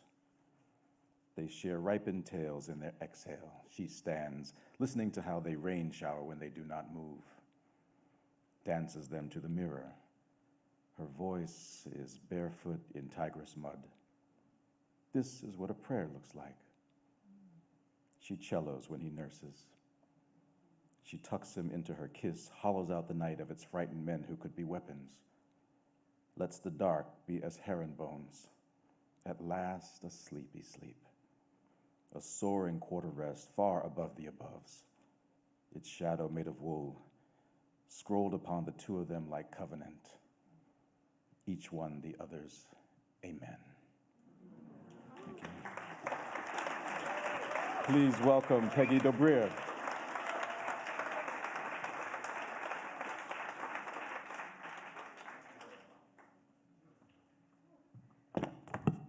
Oh my, this is lovely. What a new perspective. Lynn, thank you so much.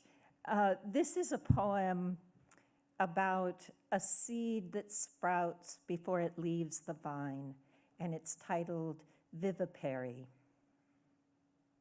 Vivipary.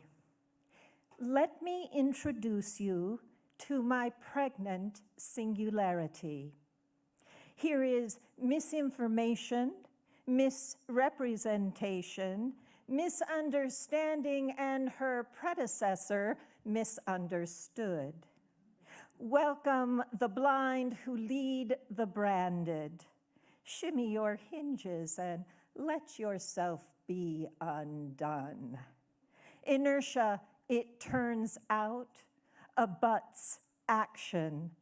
There is actual atomic matter and what won't matter at all under the long arc of justice, gavelled by 4 closed chamber judges and their lobbies. Caliber, blood type, and oozing of every man and womb, abort, clay and its absence on the wheel of color, time and its legacy left at the door, abundant births in a seed before planting, tomato, blood moon, violence, its daily debut, America, Iran, Ukraine, and who even remembers the legacy of San Bushman? We multiply our multiplicities, sanctify their rippling affects that reach into every crevature, once precious, now cherry-picked over. The resin Buddha rests on one tired elbow. Ito and his lady love remain unmoved. A day like sand seeping out from underfoot.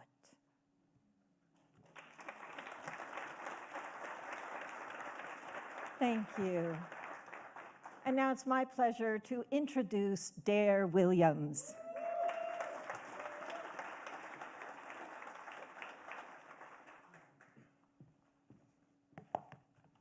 Thank you so much, Lynn, for inviting me. Thank you, everyone.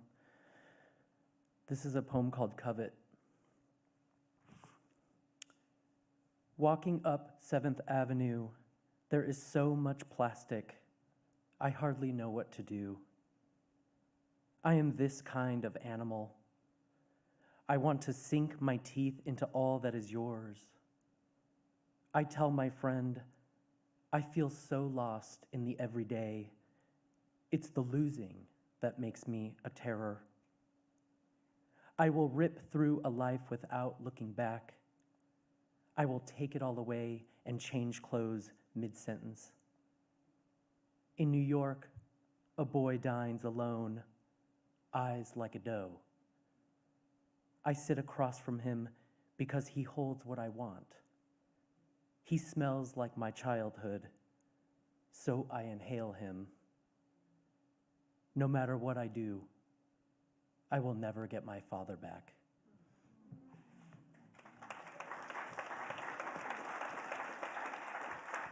C.C. Perry.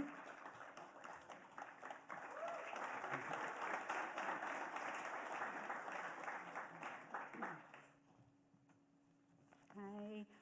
Thank you, Lynn, for doing this. This is amazing, and I'm so happy to be included with all these fabulous people. I wrote this poem because I read an animal interest story in a newspaper, because I always wanted to write a poem in the voice of a chicken.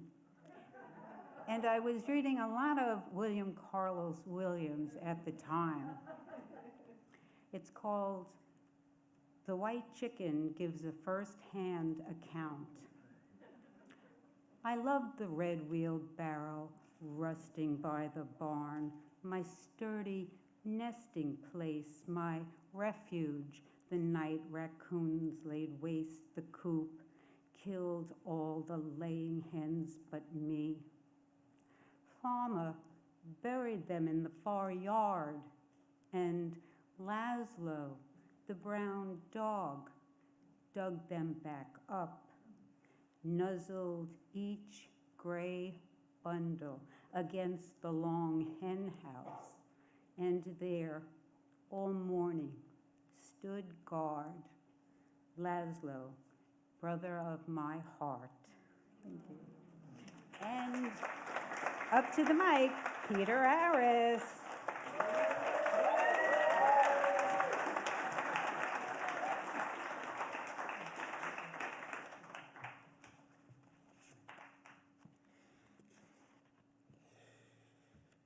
This common shore, arrival ground, capital city of our 10-fingered democracy, home to daybreak mouths, unbuttoned speech, glowing bodies, dazzling home for citizens ending disrespected journeys. We rise in the same morning now. Witness flames of intention tiptoe on the surface of time. Nothing has a chance of ever being the same. No instrument could measure the pleasure your boiling visitation brings to me. No eye see, no mouth say, no other who has not loved and left my mother's womb would I trust to know this new secret about me. We take the oath of office, pledge to uphold the levitation. My right hand raised, testifying like in church back home. Your left hand poised, affirming as in sacred rites, accenting your beloved land. Velvet hands, naked shoulders, alliance of vulnerable directions. We cross in latitudes here, unmarked, thick with trees in season, humid with wild gaze, unknowns. Around our open throats, we drape curiosity. Smoothing knots into patterns could cause war in the past. Culture changes when people weave new patterns like this. Feeling ripens when strangers design new patterns like this. Love surprises when people risk new patterns like this.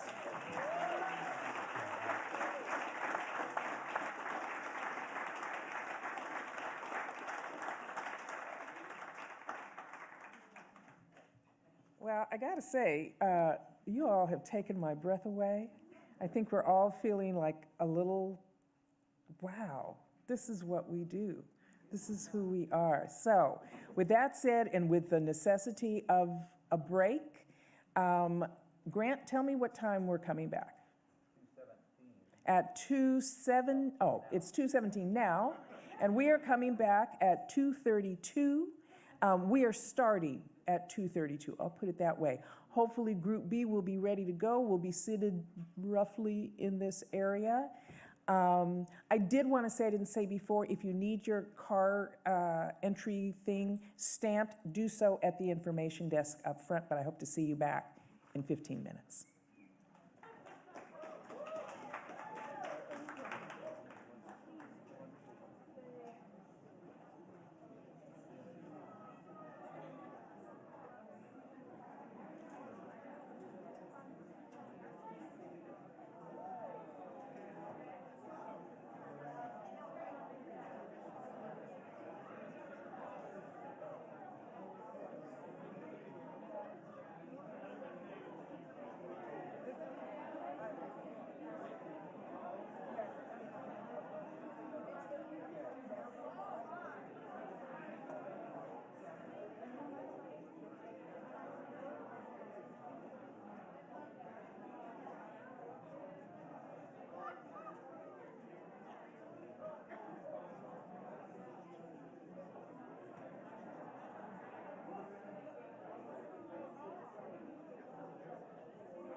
Good afternoon, everyone, and welcome back to the folks on live stream. I got a message, so I know that it's going pretty well, but you ain't seen nothing yet. That's just half of the poets.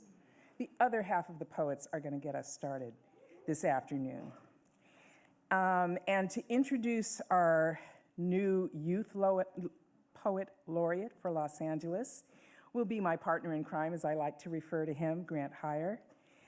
By way of introduction, it is a real honor to share this stage in planning. So many of you have thanked me for this afternoon. It's really me and Grant. I never, ever in a million years could have pulled this off by myself. And he is the man who's been doing so much. When I called and said, I don't know what to do about X, he's the guy, right? I think some of you heard earlier, he was the inaugural Poet Laureate of Anaheim from 2018 through 2020. Yes.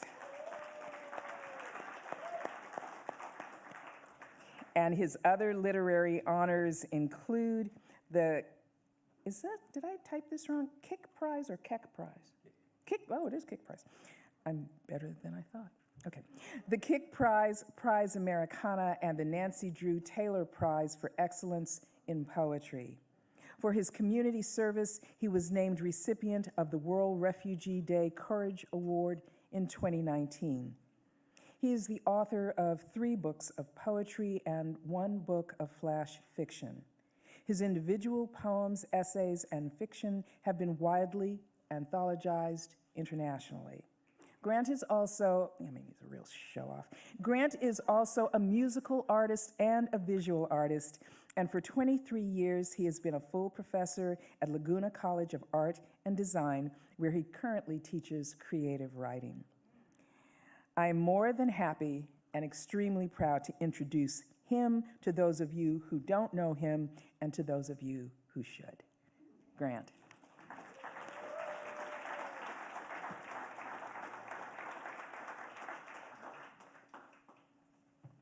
What an absolute joy to work with Lynn. Those of you who know Lynn, always had great respect and admiration. It only grows. Much love. Thanks to all who worked with us. I'm just going to quickly thank everyone who helped stage this. Lynn mentioned some names. All the poets and the guests in the room, I want to thank again.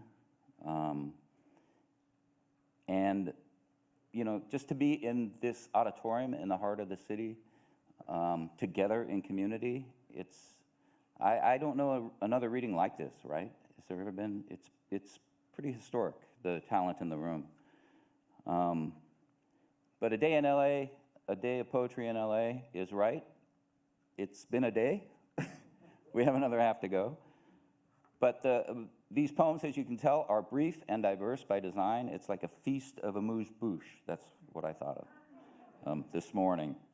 But to be fair, there's poetry happening every day in this city, around the city, being written on buses, in schools, on our digital screens, glowing, lighting up our faces. So the celebration of poetry for those watching at home, I encourage you to try writing if you've never tried to write a poem. Jump on in, the water's fine, the community's not too scary. We're here. And in the heart of the city, in the heart of this beautiful building, one of the most beautiful buildings in the Riordan Library, are our librarians. And I just wanted to give a shout out to our librarians.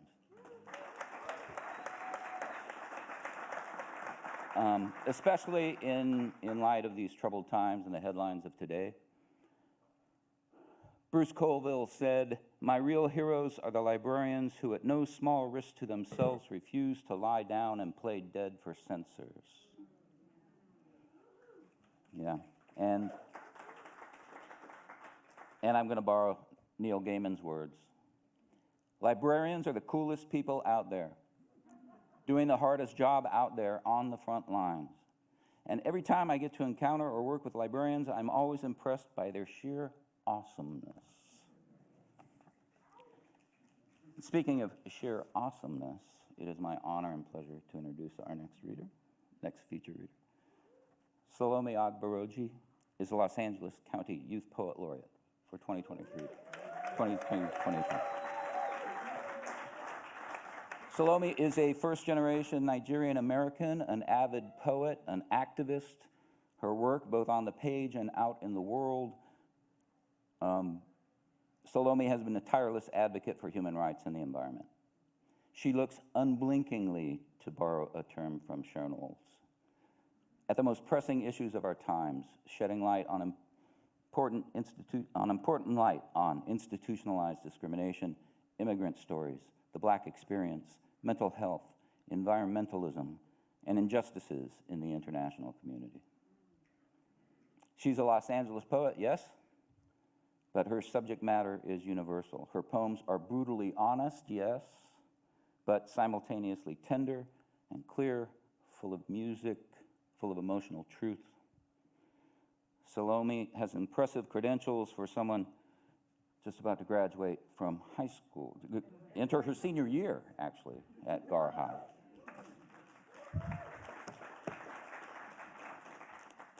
Salome has written and or performed spoken word for the Golden Globes pre-show, the NFL Rams halftime show, the Los Angeles' own Mayor Eric Garcetti, and many others. She has appeared in magazines and journals, on television and radio, including KCET's Artbound and KCRW's Young Creators Project on NPR. Salome was a Young Arts winner in spoken word and has been honored with many awards, including the Scholastic Arts and Writing Award. She was part of the Get Lit team that took second place in the Brave New Voices Slam. That's the world's largest youth poetry competition, and she was the youngest ever participant in and a winner of the Ill List Poetry Slam. Her art is her voice, as she has said, and she is eager to share it with us. Now, please welcome to the microphone the current Los Angeles County Youth Poet Laureate, Salome Agbaroji.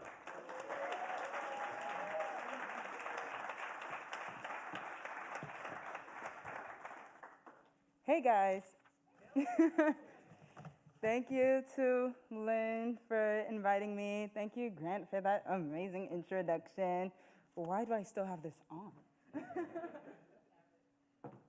I'm very excited to perform. It's been a great day of hearing everyone's poetry.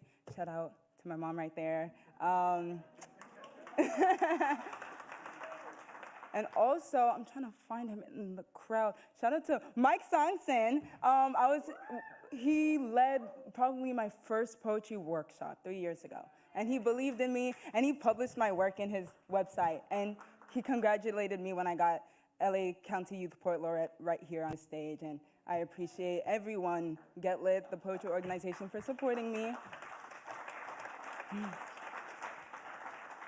And I'm excited to perform this poem because I've actually only performed it live one other time. It's called Chasing Fences. I haven't lived a raceless day since scraped knees and monkey bars, and PE laughing with a sun that only made me darker, and my dripping eyes that wandered didn't seem to care. Little Californian asthmatic breathing wildfire air, just wanted to reach the fence first. Little kids race, it stood for something. Perspiring water fountains until my chest hurt, proving to the wood chips watching that 100-degree weather couldn't make me die of thirst, would set the precedent of pickleball for the next soccer scrimmage. Maybe even etch my name in the alopecia spots of unwatered public school grass lots. Ooh, I was fast. Often, for no reason, I ran just to say I lost my breath. To say my breath was loster than yours, but that I suffered through with a checkered board smile brighter than the gold star sticker on my forehead, to grip the braided barrier of century-old rust with my tiny hands 4 Mississippis before you. My power was knowing that I couldn't breathe, to the point I choked on laughter, but I didn't stop. The struggle, it stood for something. I thought the sharper my inhalation burned made me more of a runner. Turns out I really just raced for exhaustion's sake and to conquer the same asthma that took my brother. Kinda like my activism 10 years later. Possibly I protest for the cause, but maybe I scream like grieving mothers at these marches just to say I lost my voice. To say my voice was loster than yours, which makes me the next Harriet. The overachiever has never outrun me. I still choke on laughter, talking about intersectionality and other big words my 5th grade self would gleam at, because I think the less I smile makes me more of an activist. I berate myself with dashikis and slave codes to know pain by its first name. Because what am I without Black trauma anyway? The struggle stands for everything. The struggle makes me Harriet, more Harriet than the occasional fast walkers, happy-go-lucky skippers that couldn't even recite a single line from the movie Fences, but can only hop them. Not me, see, I'm the good Black. I'm the make King proud, the you know Jesus wasn't white, right? The anti-capitalist, Afro-nationalist, track star for social reaction Black. If offered a medal for it, my mouth runs faster than my feet do. These days, I wonder if pleading for Black life is how I'll lose mine. Sometimes I wonder why I don't just stop running, stop chasing fences and just breathe. What am I burning to prove? That I am mood board for February? That asthma can't take me like it did my brother? That the cops can't take us like they do our brothers? I run like wildfire because Ahmaud Arbery couldn't jog. I don't stop to breathe because George Floyd couldn't, and I don't rest because Harriet surely wouldn't. She walked so we can run. So if this advocacy is a race, I'm winning and carrying it like birthright obligation. With each drop of sweat, I receive an ounce of freedom, which makes me the next Rittenhouse. So I'm running like the happy tears of acquittal until my fences turn picket. How dare some be easygoing and content and politically indifferent? I haven't lived a raceless day since life beyond these insufferable fences gave me the chance to stand for something. And I've been running ever since.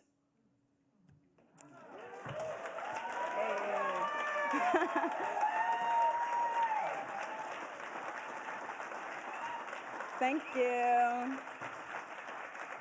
See, when I was deciding what poems to read, I have a couple. I've only been doing poetry for, it's 2.5 years, but I've done a lot of writing in that time. And I was told, oh, this is gonna be a historical event. People might come back to watch this. So I'm like, oh my gosh. I gotta get something that ages well, but in this space with a whole bunch of other poets, and I assume advocates, activists as well, I wanted to share a poem for us when it comes to advocating and making sure that when we look out for other people, we're looking out for ourselves as well, and we don't have to sell ourselves to be advocates. We can, process our own trauma when we're looking out for others as well.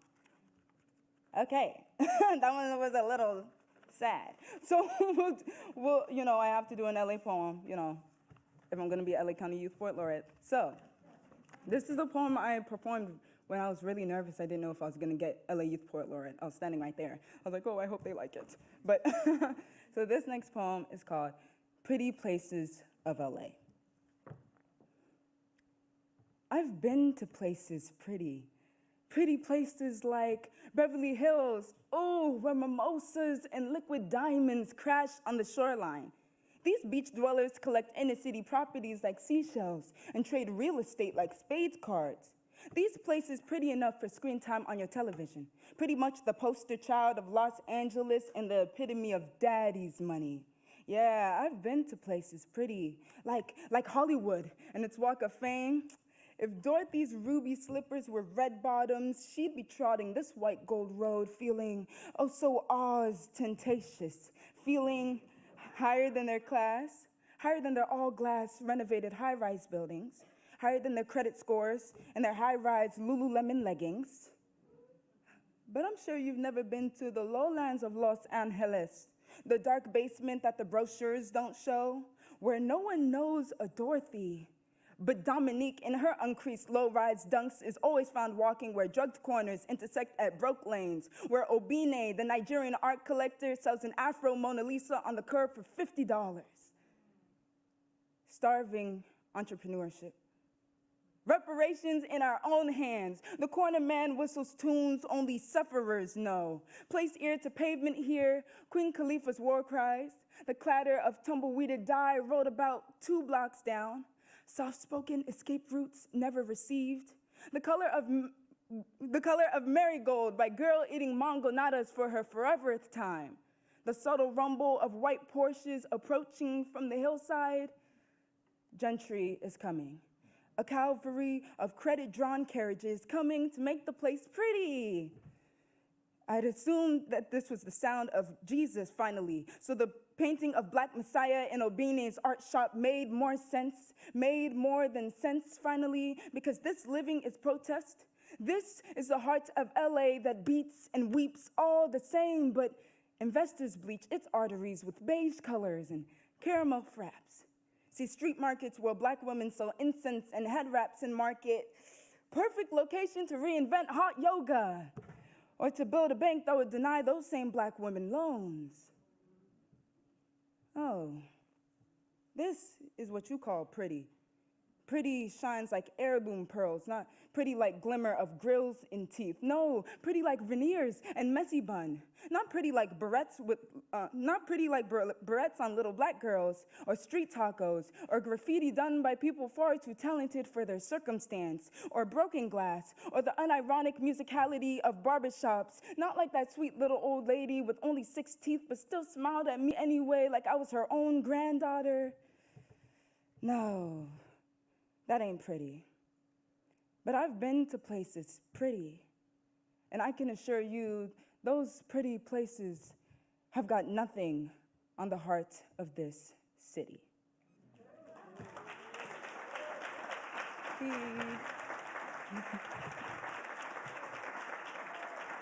Thank you.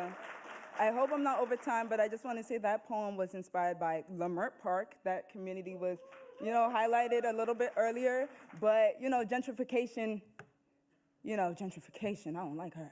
Gentrification is closing in on these really meaningful, historic Black and brown communities. And if we're claiming to be a melting pot, if we're claiming to appreciate diversity in LA, we gotta protect those communities that have made people like me, a little Nigerian girl, feel at home.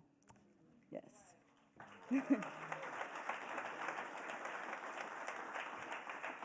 And the next poet is Victoria Change.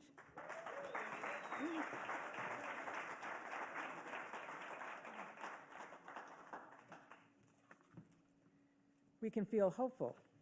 Our young people are going to just keep on keeping on, and that was fantastic, Salome. And she mentioned something that's very important, and that's how we all teach each other. And she mentioned Mike Sonkskin, AKA Mike the Poet, who so many of us know. And you all have been giving me accolades all day, as you should, but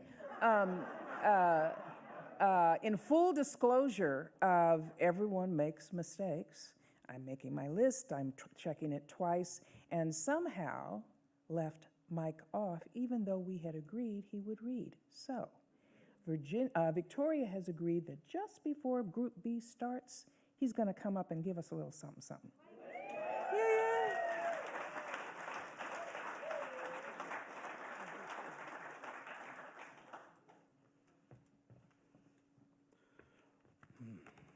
I'm alive in Los Angeles, LA.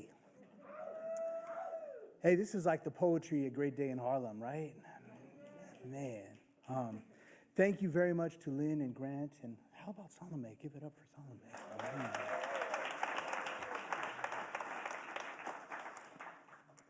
I'm gonna do a poem for my mentor, Mike Davis, who currently is throat cancer, and he's on palliative care, and he just stopped his chemo, and you may have read a couple of articles about him. Hopefully he's gonna hang in there a little bit longer, but it's a tough circumstance. So this is my tribute poem to Mr. Mike Davis. In the land of lost mammoths with pirates, bats, and dragons in praise of barbarians, you saw Hollywood's dark shadow.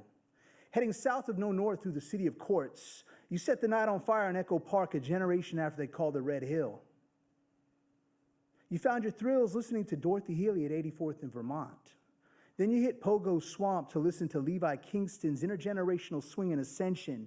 You drove a Gray Line tour bus while reading Carrie McWilliams with Filipino tourists. You annotated the diagram of the silver geriatrics who tried to kill Los Angeles. After attending UCLA, you split fast to Belfast to escape and write about prisoners of the American dream. Reagan's magical mystery tour du jour, the war on drugs, unlocked the hammer and the rock. You called their bluff a year before Rodney was struck. Driving a big rig truck seemed like it could be sustaining, but you found your calling Fortress Architecture and the LAPD for what they are, sunshine and noir. You were even there the day the sheriffs executed Ruben Salazar inside the Silver Dollar by Laguna Park on Whittier Boulevard. While the world watched LA turn, you presented the case for letting Malibu burn. You excavated dead cities and late Victorian holocausts. You demonstrated that the antidote to ecology of fear is magical urbanism. Let's not forget the rise of the coronavirus. 15 years before, you saw the monster at our door. From the flames of New York to Dante's Inferno, your voice so sharp you asked who would build the ark.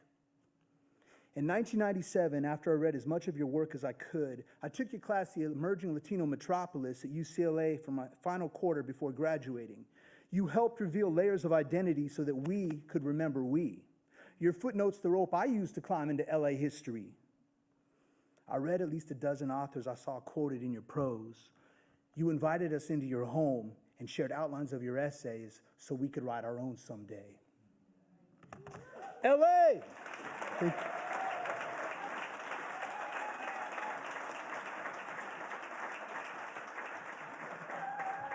Please give it up for Miss Victoria Chang.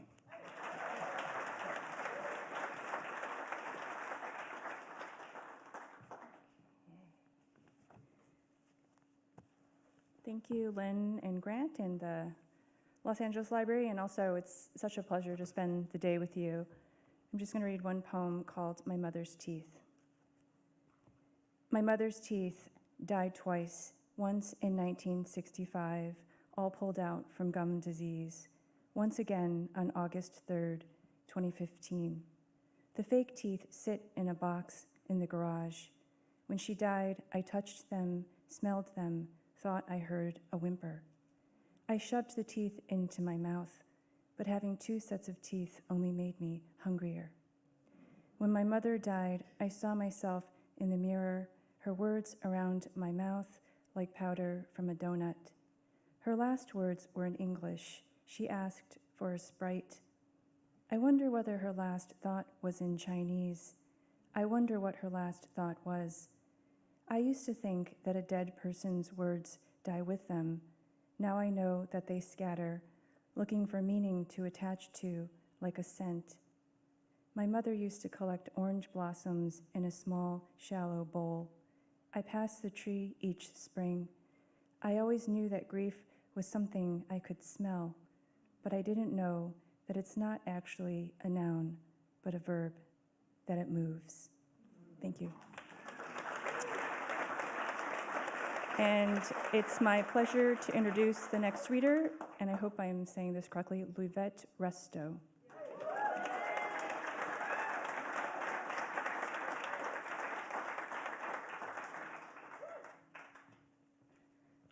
Thank you, Lynn and Grant, for this. This is amazing. This is very overwhelming to look up. Bridget, you were right. Living on islands not found on maps. I live on an island not found on maps, growing up in the shadows of one of the most popular surnames, Garcia. I speak Spanish to my abuela on Sundays, but rely on Google to help my children with their homework because the accent rules never stuck. Stress or unstress? Penultimate syllable? Took the paradoxical college course, Spanish for Bilinguals, where every Tuesday, Professor Cruz de Jesus would shake his head with indignation at my use of the familiar tú versus usted. No me conoce, he said. He was right. He didn't know me and I didn't know him or the proper word for bus or orange juice. What I did know is summers in Puerto Rico, eating quenepas as relatives ask, ¿No entiendes lo que dijo tu primo? And my abuela defending my tongue, this tongue colonized not once but twice, leaving me isolated at family reunions, feeling inadequate for my inability to conjugate on command, sounding out storefront signs while riding the number 42 bus on the way home from kindergarten, where I concentrated to understand Mrs. Farrell's lessons about the seasons. But I finally found a home between Bronx bodega aisles, code switching with my homegirls about how many times Juana bipió that boy we saw standing in front of a building.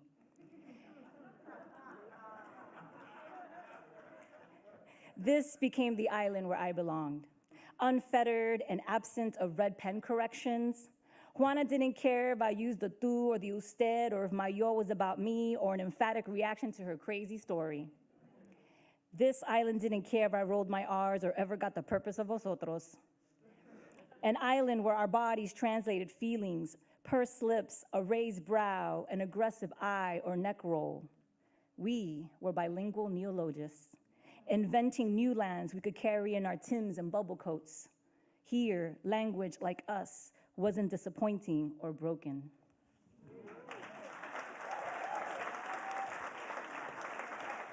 Please welcome John Fitzgerald.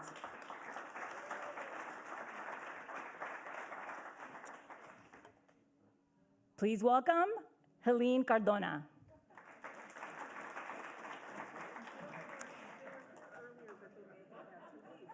Please welcome George Hamans.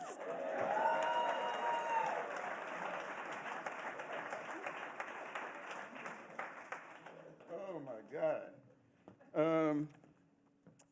I'm really proud of myself because I had a poem that was like 2 minutes and 17 seconds, and I'm not reading it, Rick. I'm reading the short one. But I did want to say real quickly that I was transplanted here in California during my junior year of high school. I attended Verbum Dei High, right in Watts. And I got a job at Graham Library, best job I ever had. It introduced me to Gwendolyn Brooks. It introduced me to, it had a Black section. It was in a Black community. And it's just so important. And the poem I'm going to read for you is kind of like the product of that experience. It's called Black Words on White Paper. Black Words on White Paper. What difference in our world would we see if ink were white and paper black? With literature, religion, history, philosophy, you or me say something more relevant, more observant? Or would our words simply bleed, an amalgam of pulp and dye, gray, half-true characters with faint edges that tire the eye and lull readers to sleep? Black paper, white ink. What if all the news and everything we think were brought to us that way? Would we then have sayings like, oh, it was a white day, meaning dirty, soiled, disastrous, diabolic, or immoral?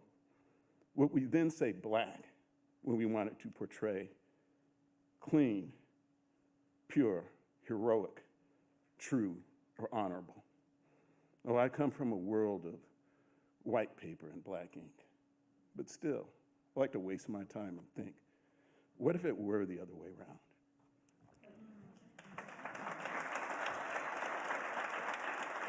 Thank you. And welcome, please, Sarah Mcclay.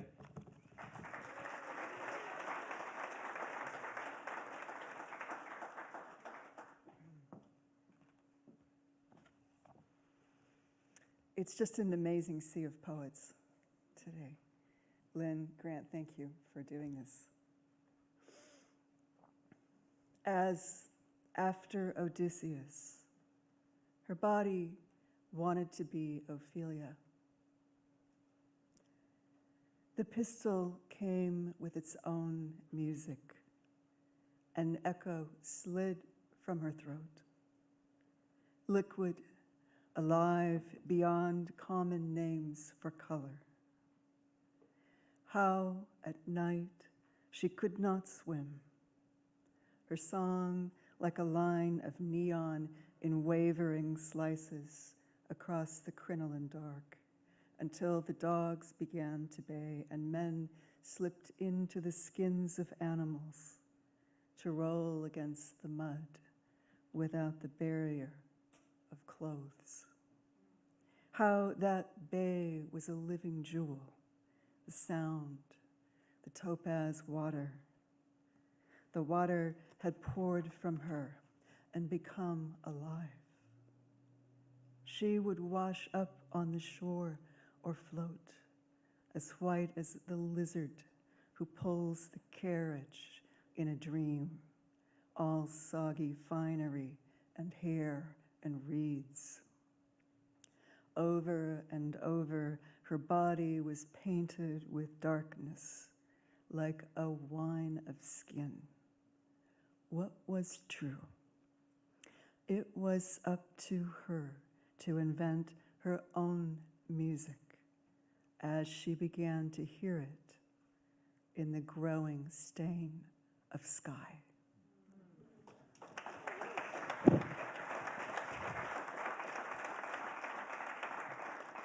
And let's welcome Clint Margave.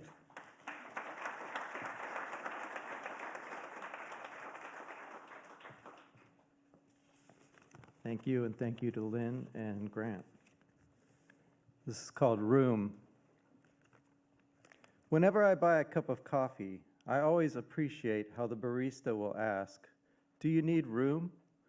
And I think, what a better world it'd be if we all just did this. You're at work, the stress piled up. When the boss nudges you, pops the question, and off you go home for the week. Your lover, after spending days together, wakes up and at the nod of your head, without saying anything, gets dressed and leaves. You're on the freeway, about to miss the exit, when the driver in the next lane sees your blinker, gently taps his brakes, and with a flash of his lights, signals you're clear. Imagine what could happen at the borders of India and Pakistan, Israel and Palestine, China and Tibet, or the inner borders of harsh judgment and bitter regret. Imagine if the Pilgrims had asked the Indians, Cortez the Aztecs, just before he turned around his ships. Imagine a suicide bomber ordering his last mortal cup of Java at a Jerusalem cafe, doomsday device strapped to his chest, only to be astonished by the barista's question nobody in his terrorist training camp ever bothered to ask. It's a basic amnesty carried far beyond a coffee cup, that whether or not it intends to be says a lot about the importance of allowing each other space to feel and think. Yes, I always tell the barista, even though I don't take cream. Because with room, nothing ever spills, creates a dark black stain, scorches me.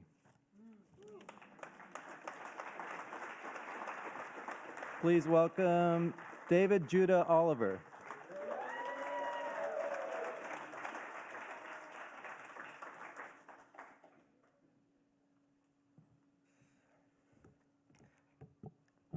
Sitting here trying to pick out which poems I'm going to use. It's been a struggle listening to you guys. I'm going to read something off my phone. I didn't want to do that. I'm the Poet Laureate of Pomona, California. It's an honor to be here. Represent the mic and dim lights and my venue, Lion Light Mind State. We still black and achieving. We still black and moving. We still black and empowered from within. We still black and knowing. We still black and knowing that history is to be studied. It's not over. That black history is still in the making. That there have been many remakings and remarkings and remarks and red marks on maps to keep us out of homes, positions and positioning. We still black in positioning. We still black in remembering. Sankofa and forward thinking. We still black history in the making of and in ourselves many firsts again. Innovations and inaugurations spawn from self and creations and imaginations made manifest. We still black in evidence of solar power and magic is movement. We still black and moving through. We still black and waiting through these waters, through these times of trouble. We still find peace somehow through these struggles or seek the understanding of, constantly coming back to the truth that our story is not over, that black history is still in our making. Our history is making ourselves into who we want to be or need to be out of necessity or faith, often both. Some parents call it hope for the children who are still our future now, and black like we still and forever will be, one with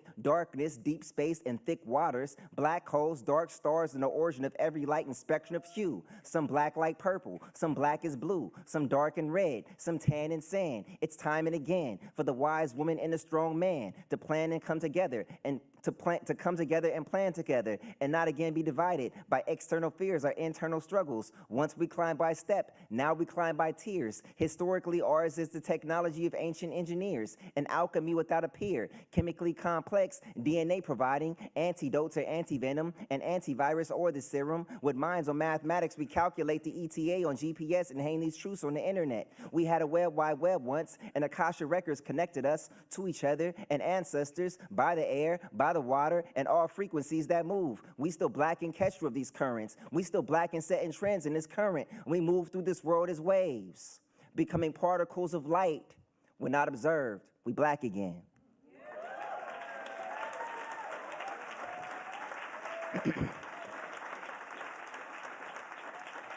I would like to introduce to the stage the next poet, Arune Winjesiha. Winjesiha.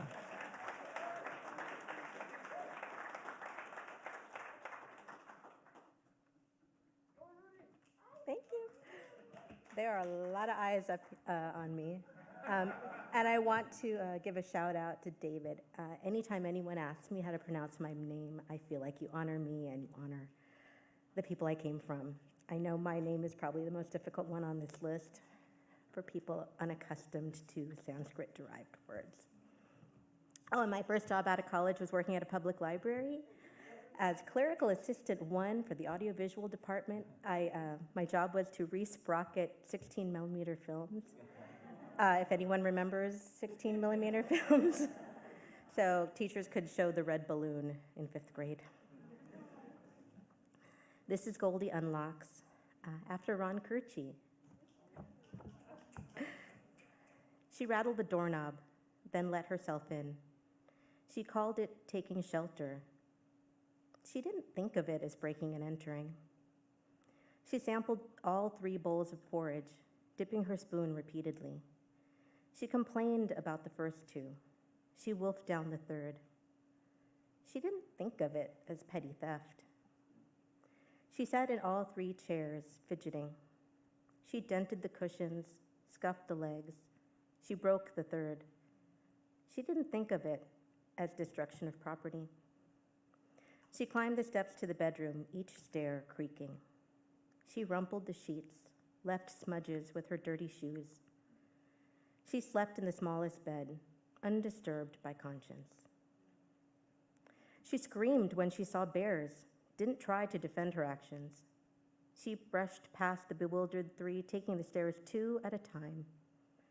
She never thought of it as trespassing.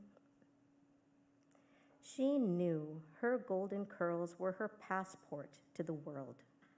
She never doubted her right to be anywhere, do anything, every door unlocked.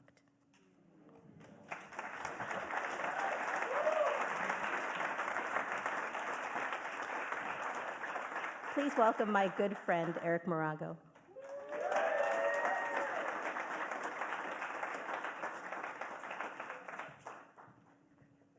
Thanks, Marini.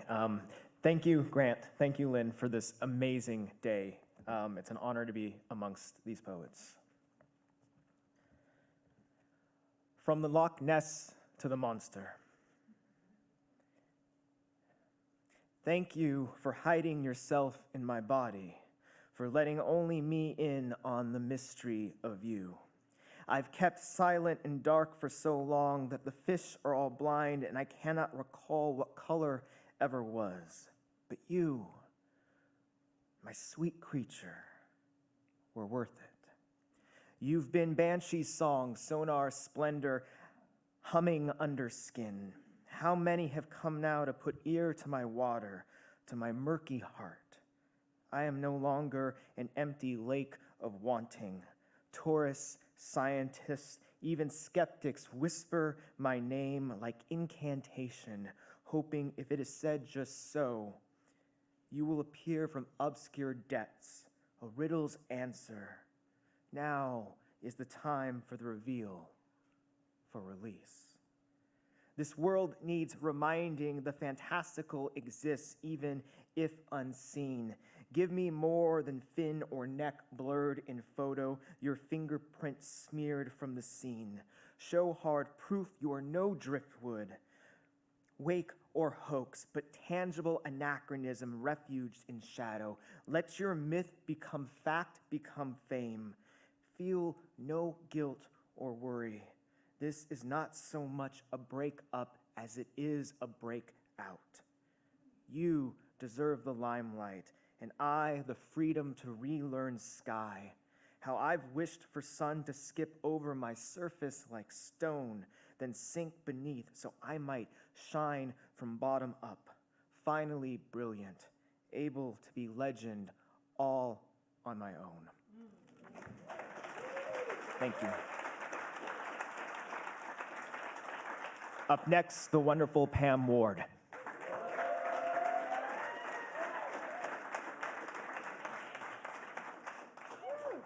Still nerve-wracking every time. Thank you, Lynn, and the library. LA is here in the house. This poem is for the poets who ain't here, Wanda Coleman, Marilyn Murphy, and my dear mentor, Eric Priestley. The last buzz before death. People around me are dropping like flies. I don't know why, but it seems like folks right and left have been dying. Daddy's gone. 2 grandmas went back to back. My friend's mama dropped dead last June. Flies are a lot like death. The way they crave the sweet, the way they hover over what's been cooked. Take Mr. Smitty up the street. He was this old-timey, shit-talking Friday night wino who lived in this flop by the alley, Hoodlums and crackheads would crash at his house. Front door was a regular swarm. Stayed torn up, stayed red-faced from midnight till noon. Booze oozing out of each overripe pore. Stole a whole case of Jack during the '92 riots. Folks racing in while the liquor store blazed. Phone poles lit up like great big Christmas trees. Place was a regular hive. I watched his barefooted swag down our street coming back. One smashed by his toe, but he grinned and kept stepping, singing jingle bell, jingle bell, jingle bell rock. Face looked like he hit the lotto.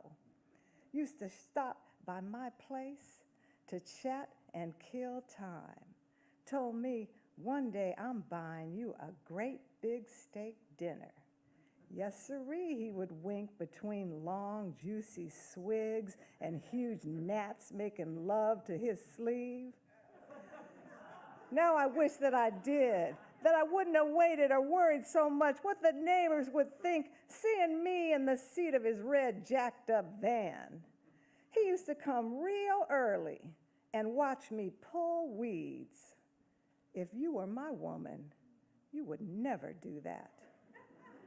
He was sweet and real old, but still Romeo fine, with that tomahawk nose and high cheekbones dug deep in some black backyard barbecue skin. Should have gone, took my chance, made that full grin his crazy ass wild turkey smile. Should have went, grabbed my keys, let the front screen door smack. Should have laughed and drank scotch over grilled filet mignon. Should have gone, let the neighborhood buzz if they want. Let them swarm, let their fleshy tongues fester like maggots.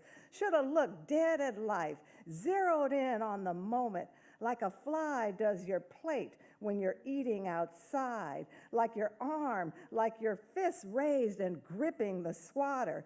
Should have told the man yes while the day was still young, tasted steak in my mouth before night buried dawn, before this dry-throated thought of him gone. Thank you very much. Thank you. Thank you. Thank you, Lynn, and the library. Keep the libraries alive. Keep writing. We have Bill Moore.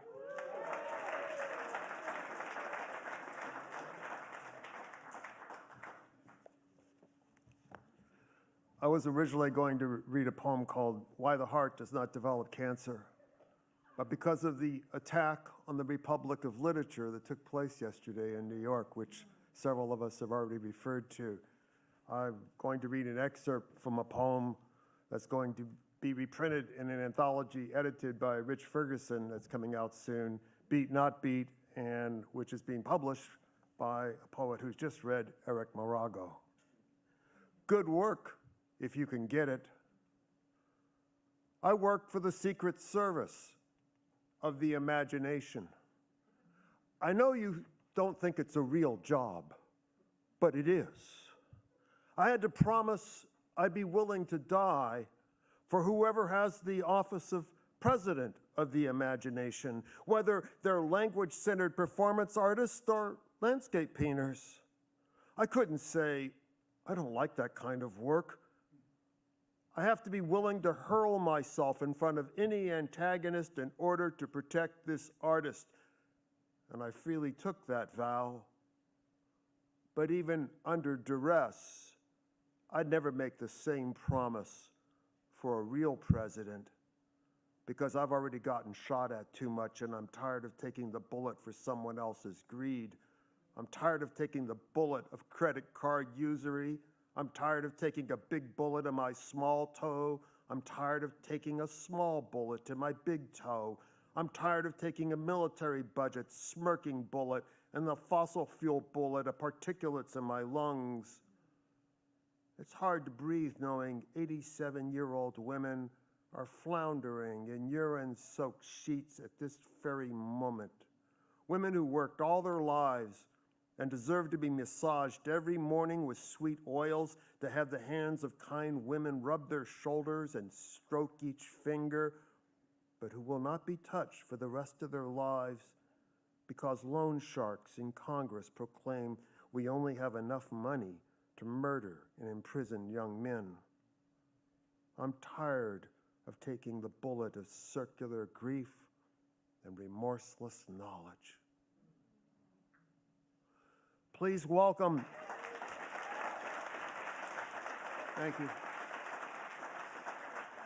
Thank you, Linda Ravenswood.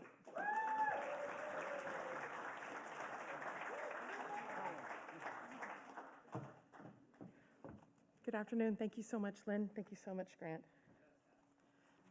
Did you say yes, hat? Thank you so much to my color coordinator, Brian Sonia Wallace.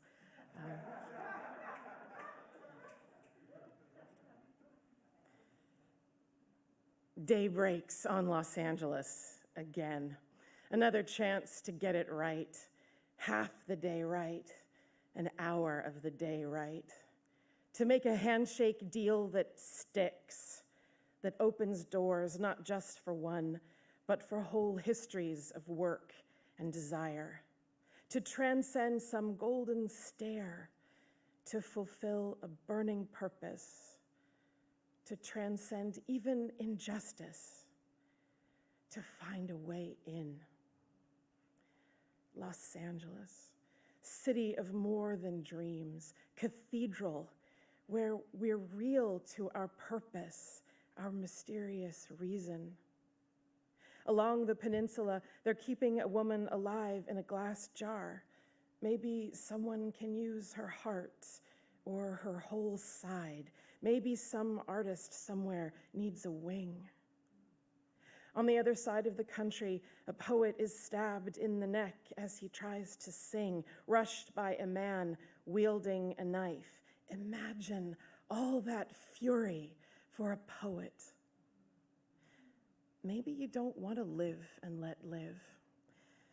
Maybe you don't want to get from point A to point B clean. Maybe you're so scarred up you don't care about crashing your hide into the universe, so precarious you've become a beast of burden, your love ground down to stretched to bursting. Maybe a new kind of being on the 101 is emergent. Do you see it? What is the opposite of a poet? Is it a poet? Am I tough enough to make it to the next gig? Is a poet new enough to sing? Thank you so much. Please will you welcome October Blue.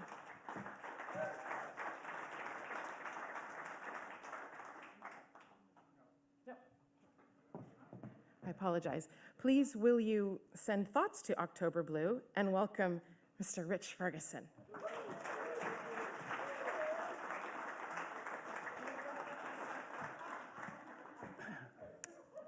Thank you, Lynn. Thank you, Grant. Thanks to all of you. What was said at the reunion of deathbed wishes? I want to seek out tomorrows that drink optimism's straight note chaser. I want to dress our deepest sorrows and easy-to-shed miseries, remove all billboards from the overcrowded highways of our minds. I want to prove that white noise loves black jazz, that Mr. Rogers was a CIA operative hired to test the limits of human kindness, that the reason dogs howl is because it's far easier than reciting Ginsberg's Howl by memory. I want to create drive-through therapy for when we just need a to-go cup of healing, build monuments to love letters still written by hand, offer landmark status to all remaining phone booths, build bookstores on Mars, underground libraries for bookworms, create bright playgrounds in the cloudy minds of the dying. I want to expose all false idols for being truly idle, recycle old lies into lions guarding the gates of greatness, televise the revolution without any commercials, create a medication to remove all self-inflicted blemishes from our conscience, drop poetry bombs into lives without enlightenment, compose songs of tectonic forgiveness along all our faults. I want to swap eyes with a stranger to see how others witness life. Up next, Lynn Albertano.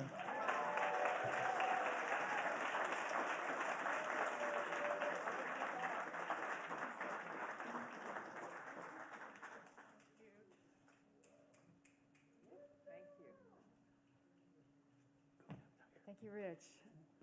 And thank you, Lynn and Grant, for bringing together this incredible gathering of the tribe and bringing it into being. Okay. Beloved, thou art incendiary. Thou sendest me up in sparks 100 times a day. Thou makest me buzz like 1,000 yammering phone lines, buzzing, buzzing, buzzing through dizzy night. When thou smilest upon me, I'm money in the bank. When thou snarlest, I am as a bad check, bounced and cowering in thy heart's darkest dumpster. Thou art the lion of La Cienega, the rose of Sherman Way. I love to lay eyes on thee. Thou ringest through me sudden and bright as fresh champagne. My switchboard overloadeth. Thy breath is as clean laundry folded behind thy lips. Thy teeth art as white Cadillacs parked in neat rows. I love to taste the texture of thy skin. Beloved, thou art incendiary. Thou sendest me up in sparks.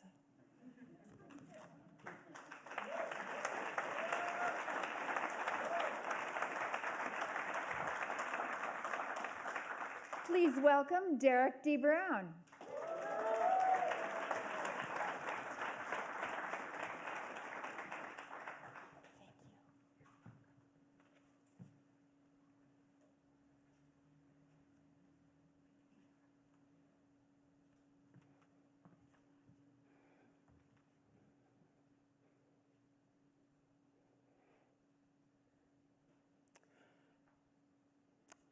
But first,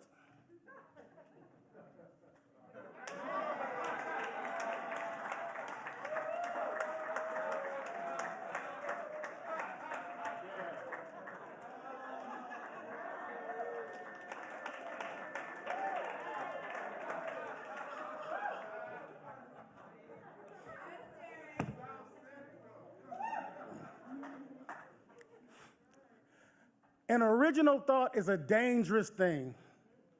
A fingerless glove on a black fist, asking why instead of just nodding yes, creating our own off-ramp on the road less traveled.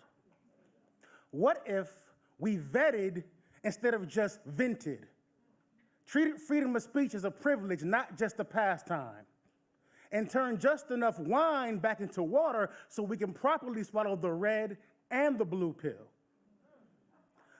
What if that meant climbing down the corporate ladder, viewing stocks and bonds like stockades and bondage, crypto as a crypt? And why can't he who dies with the least amount of toys be the winner? Who says we can't reinvent the wheel? Squeeze blood from a stone if it's willing. And what is the glory in living in this country surrounded with all this cake if each and every one of us can't get a slice too? With a glass of milk, or almond milk, or chocolate milk, a shot of whiskey, a glass of wine, a pint of beer, or maybe just another damn piece of cake. Why can't we be in a rush to sit still? Why aren't Reiki and sound baths covered by my insurance? Why isn't meditation taught in every K through 12 curriculum? And why aren't rose quartz and Palo Santo in every single first aid kit? Hey, post-COVID, what if we normalize group hugs?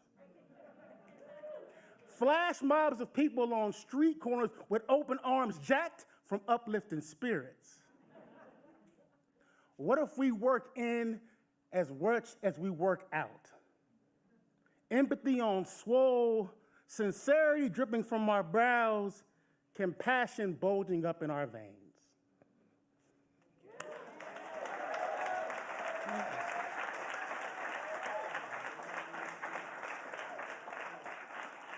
Up next, we have Eileen Lipkin.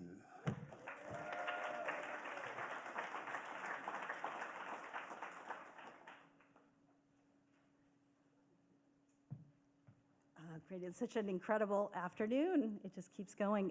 Thank you to Lynn and Grant. My poem is Agape, age 3, and I always think when people see the title, they're gonna read it as agape, but I actually think that works just as well. Agape, age 3. Reverent, fervent, my toddler says, I love that garbage truck, with a look of pure longing, delighted when the driver, clearly a hero, finally sees him and waves. As we move through the day, the list grows. He loves the arm of the parking lot gate, imitating its L-bend with his elbow. He loves the thin ticket and the button he pressed to make it come out. He loves the elevator and the light rail wires stringing the highway as we zoom in parallel. He loves his teacher, Miss Penny, and Emily, his toy truck, the number 10, the color red, long-armed squids, Komodo dragons, his tiny metal plane, and the pink Eiffel Tower eraser set on my desk. There is love, love, and more love. It pours, gushes, floods. No irony, no sarcasm, no suspicion, no scrim, no screen, no filter. Small freckles have started to gather on his arms and the back of his neck, yet an innocent still in the garden. He simply has no knowledge of the ways the world will mark him. We pull into a rest stop and I reach back to cup his cheek, smooth as if polished, though it's the opposite, a pristine, glossy raw. I mutter at the driver in front, wrench my nose against the oily smell, squint to calculate gallons and price. As we slowly ease out from the back, I hear, I love that gas station. So next, I'm happy to welcome Billy J. Virgos. Great.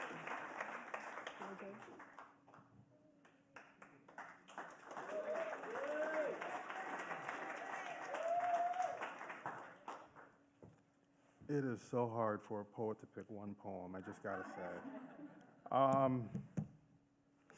I'm usually drawing visual pictures these days, but it's really good to be able to tell poetry story for a change. This one is about, I'm also from Jefferson Park, Lupert Park area, raised. And growing up, there was this one guy that used to roam the streets. As a kid, we used to call him One Can Johnny, always drinking a beer, walking around.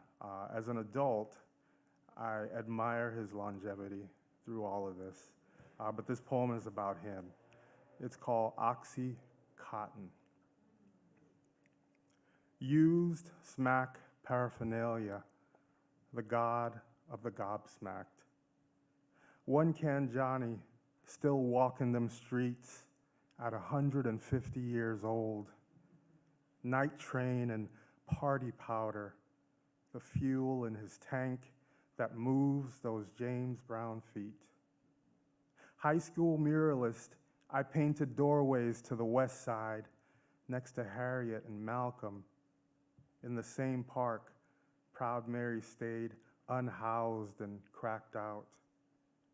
Urine murals over each motivating mantra, throwing the highest piss a woman could throw. The ocean was once a union, a long journey inside to that one universe sitting shoreside. Used to send smoke signals through prayer. In those soft church seats, heard God could hear it all. Decipher this through the large print cliff notes. Interpret the one who speaks with his bare hands, making perfect bunny rabbits with his fingertips, black as coal tar, nails like amber-stained telegraphs. He tells me that on these streets, they call it Oxycontin, and I ain't talking no lingo language, son. Let's see here. Thank you. Let's welcome to the stage Bart Edelman.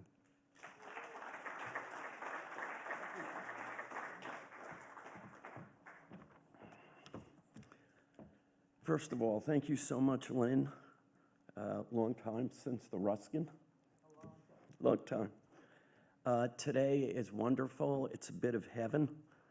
All these wonderful, wonderful readers. Here's another snapshot of heaven. This poem is called In Heaven. In heaven, they know your work. Catalog every poem you've written. Commit them to memory forevermore.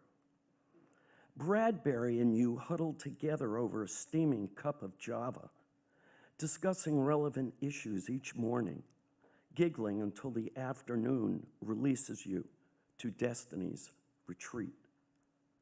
How sublime are the clouds buttoning up the universe below, telling you it's all been worth the journey to reach this celestial home you'll never need leave again. Tomorrow, Twain shall come calling. He enjoys his billiards and bourbon, not necessarily in that order. Frost will soon follow next week, partial to easy wind and downy flake, arriving atop his splendid little horse.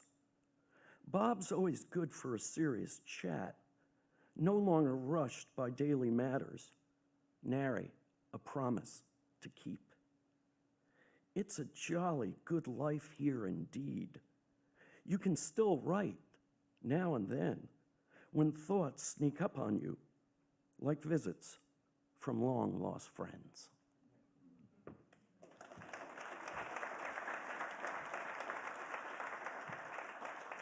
Thank you. And now Armene Ignatosian.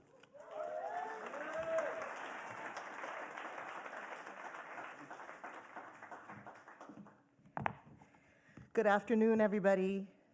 And thank you, Lynn and Grant and John and the tribe. This is for my father. This is for all the fathers who made us warriors. My father loved the discipline of the ocean, how it could swallow you whole, then spit you out tougher than you were before. My bones were primed for verbal tirades, but I kept my own mouth shut, as one should, while diving into the wall of a large wave, careful not to swallow any of the abrasive matter floating about the steel blue air. But bones are stubborn things. They are like children who refuse to speak when their fathers question them, submerged in the clutter and mass of the body in that dark and busy history. When I was 3, my father taught me to swim by throwing me into the deep end of a pool. There, my bones pulled me down towards the drain pipe, but I was expected to put up a fight. So I reached for the water's invisible throat, pulled hard on her hair, climbed her backbone up towards my father, who was leaning, kneeling at the calcified lip of the pool, holding one arm out towards me, so I did what he expected me to do. I refused him and pulled my own small body out.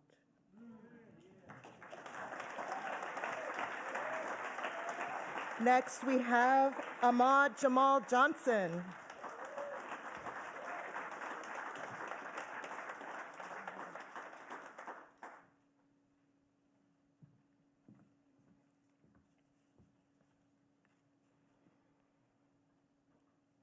Chronic album.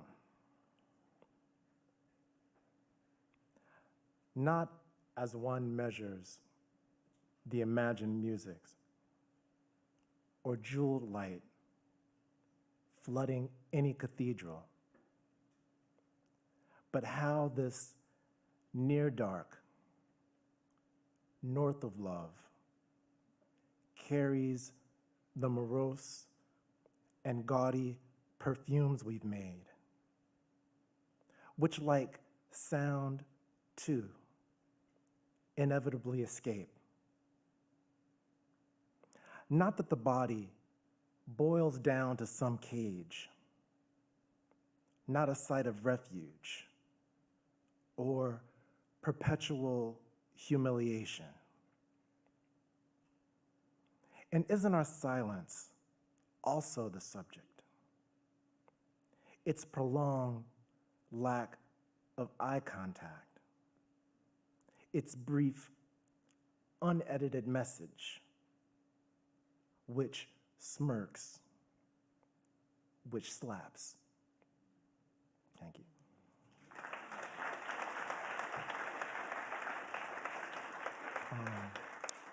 Please help me welcome Alex Pham.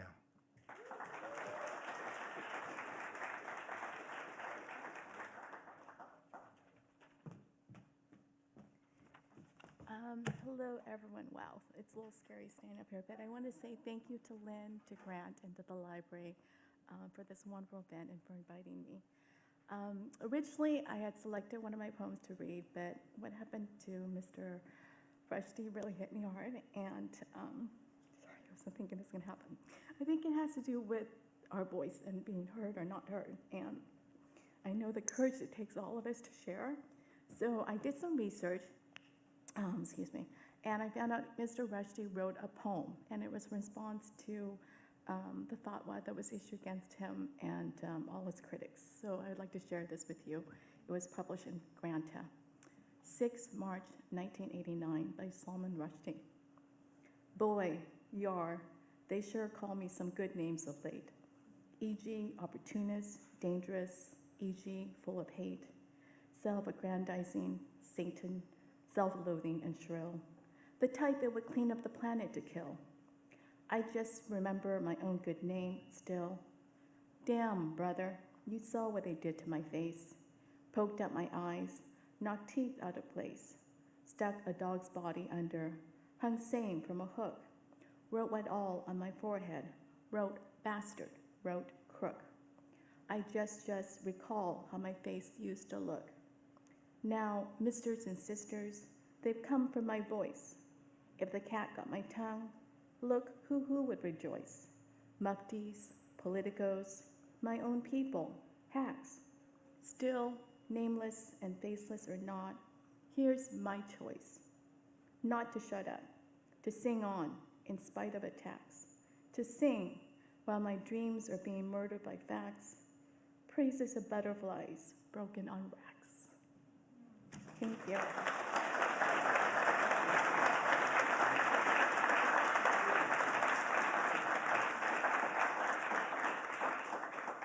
Thank you so much. Let me invite our next poet, Lester Graves Lennon.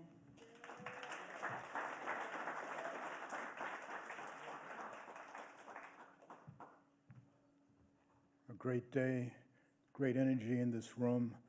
Thank you, Lynn. Thank you, Grant. Thank you, Public Library.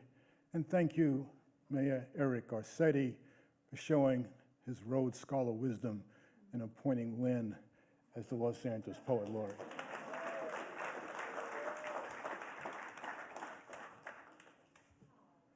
unknown, circa 1908, photographer, unknown.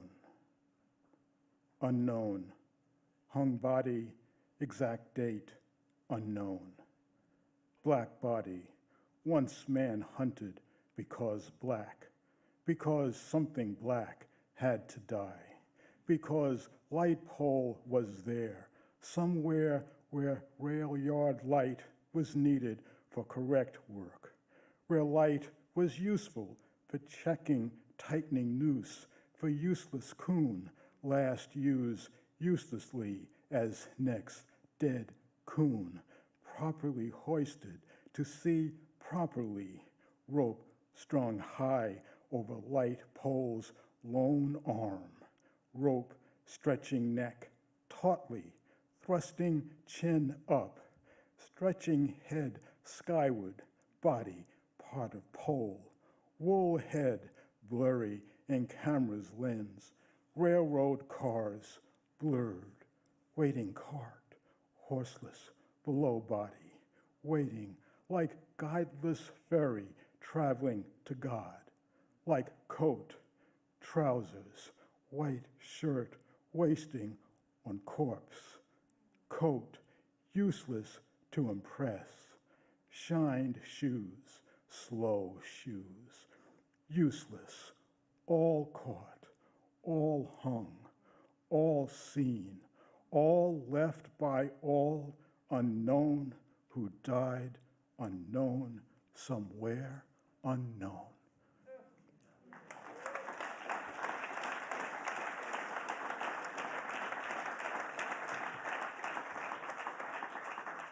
And now, please welcome Laurel Ann Bogan.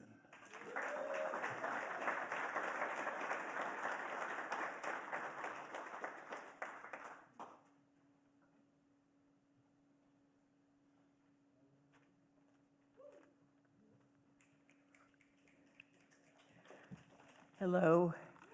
Thank you, Lynn. Thank you, Grant. Thank you, library, and thank to all lovers of poetry and lovers of life.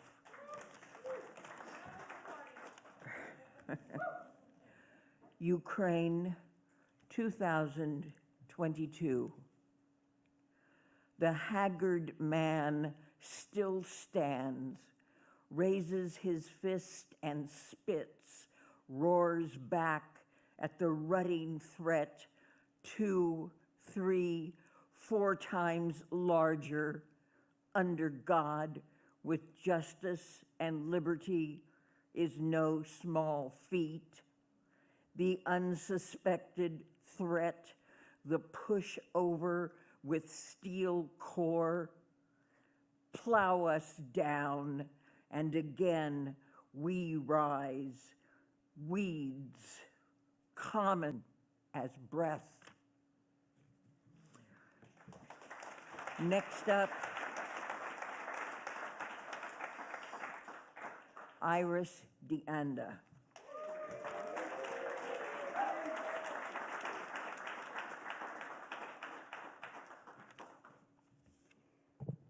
Thank you to Lynn Thompson, Luis Rodriguez, and all of you for being here. This is called Ode to the Fire Poets, and it's dedicated to Wanda Coleman, Amiri Baraka, and my late dear friend, Daniel Morales Leon El Chapulín, my own Poet Laureate of South Central.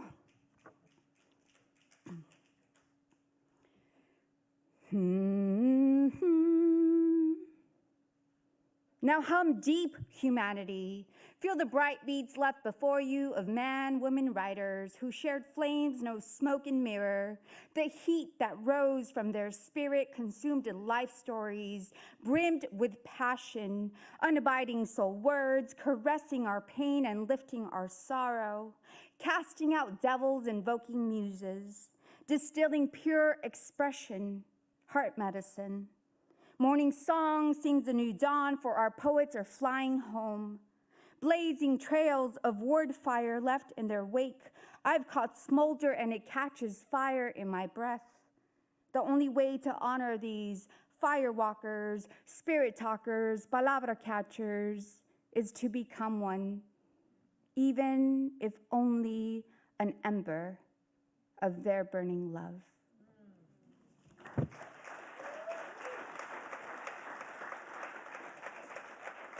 Gracias. Up next, we have Lisbeth Koyman.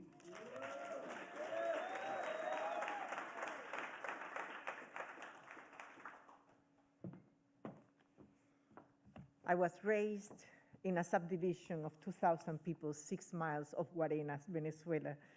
To be called into this room is, as your peer, is more than an honor. Thank you very much. On this day of poetry to support Ukraine, let's not forget that there are more than 50 countries around the world at the moment in armed conflict against invaders or themselves. One of them, my own country, where an impostor runs it with the administrative model of a narco cartel. To Ukraine, to Yemen, to Sudan, to Venezuela, this is the shield. A festive and brave woman, she built me to protect her youngest at the edge of the abyss. She carved me from the wood to honor the crucifixion, covered me with the gold abandoned under her feet, crafted an anchor for the battle with worn belt buckles. Her ingenuity shines on the humble lids of garbage bins and urban skateboards, shielding her offspring in the battle against the impostor. The warm winds of the Caribbean dry the blood on my face. The skateboard falls downhill. A head cracks against the barricade. The lid rattles on the ground when it falls. I hold my place, my body shaking against the ammunition. Rubber pellets poke my eyes with a dark future. Tear gas storms over her children. Thank you very much. Up next, Jan Weasley.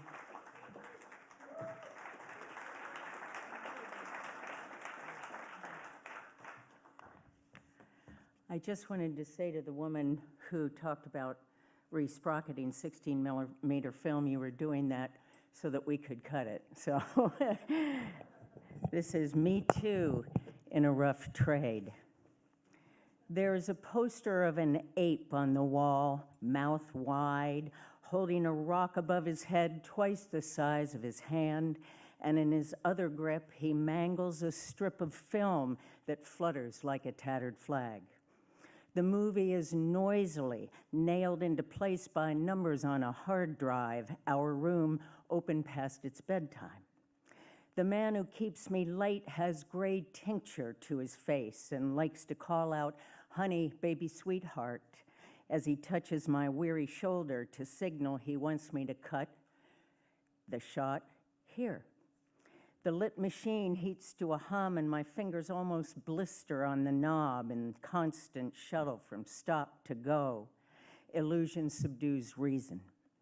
I slide a fancy netted seat chair back from the screen and his mood is brooding, perhaps disappointed with me, with my choices, and the buttons of his shirt have come undone. With him, I keep the number of studio security in my pocket, and critical to survival and keeping my job, I lie to him, convince him my son is coming home, that I must unlock the door, and that must unlock the door above the mat and feed my kid a midnight meal. The man never ever knows I don't have a son, or if he did, he wouldn't care.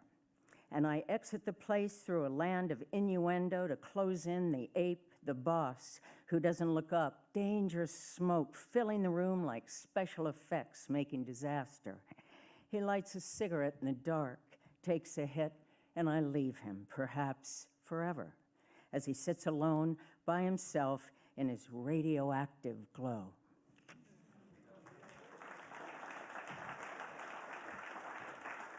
Thank you all. This is the best day of poetry ever. Alicia Vogelsines.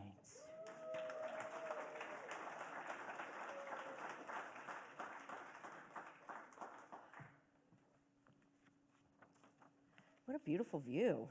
See all of you. Thank you so much, Lynn and Grant.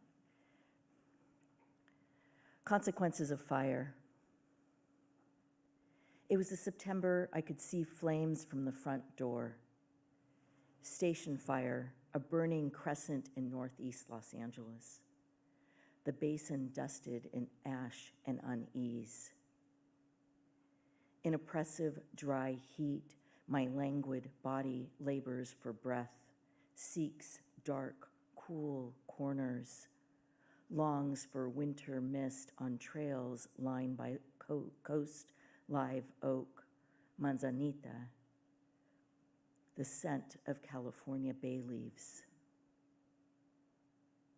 I combust from the weight of a love that has become scorched mountain crest, the acrid smell of burnt forest.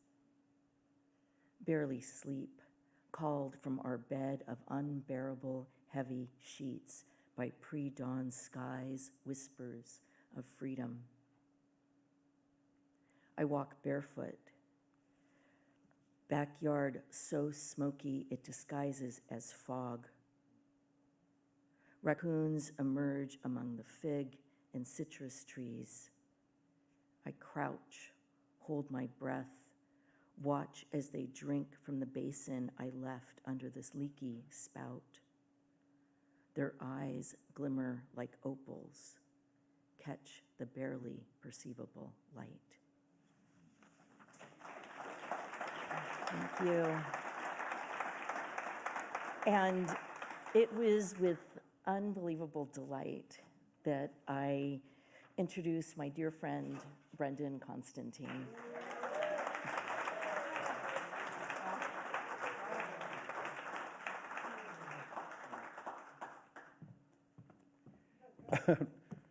We did it.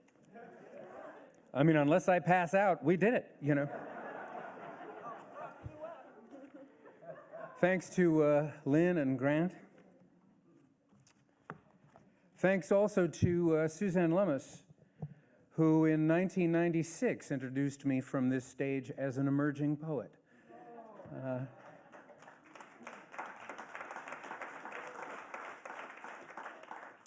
I'm going to take the example of Shonda Buchanan and say that this is a celebration poem.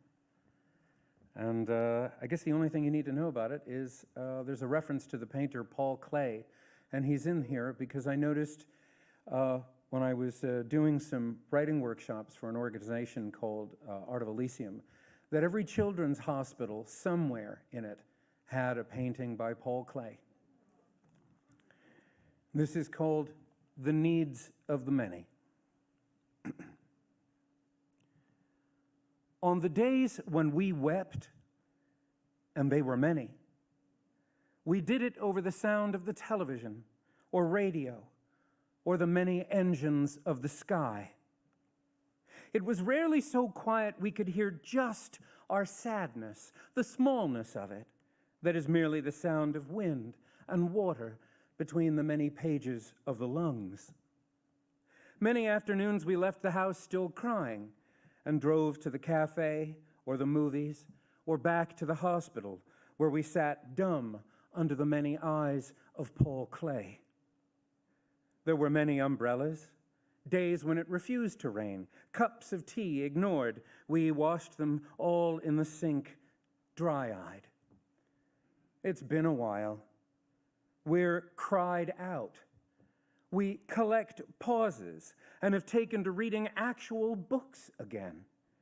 We go through them like yellow lights, like tunnels or reunions. We forget which. The older you are, the more similes. The more pangs per hour. Indeed, this is how we break 1 hour into many, how healing wounds time in return. And though we know there will always be crying to do, just as there's always that song, always a leaf somewhere in the car, this may be the only sweetness left, to have a few griefs we cherish against the others, which are many.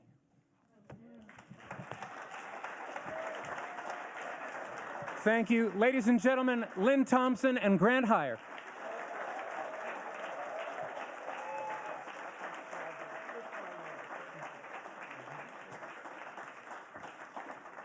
Give yourselves another big round of applause.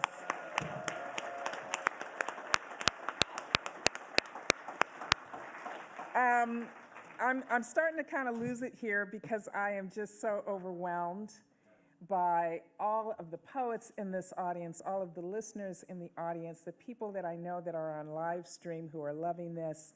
I was doing pretty good until Derek said, "Why can't we?" And I thought, you know what? We can. We're poets, right?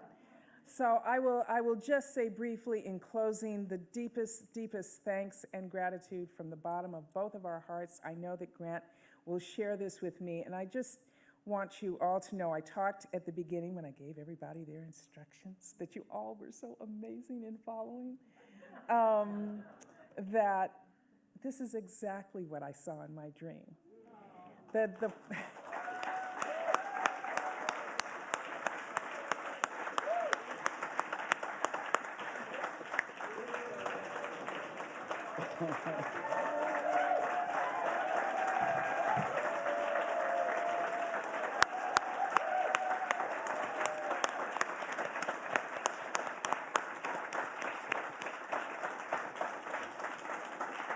This is exactly what I saw in my dream.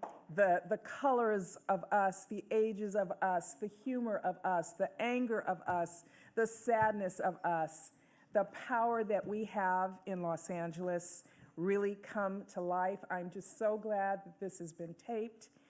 I'm gonna make people watch this and say, don't mess with my people, because these up in here are my people, right?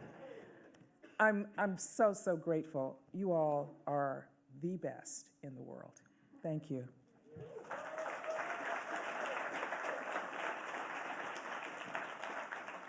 Nothing more to be said. Thank you so much. Peace, love. You're gonna tell them about? Well, after. Oh, okay. So we're gonna go off live stream, not that we don't love you, but we're gonna go off live stream, and then Grant will have a few words about what comes next, and the people on live stream will be dying not knowing what that is, right?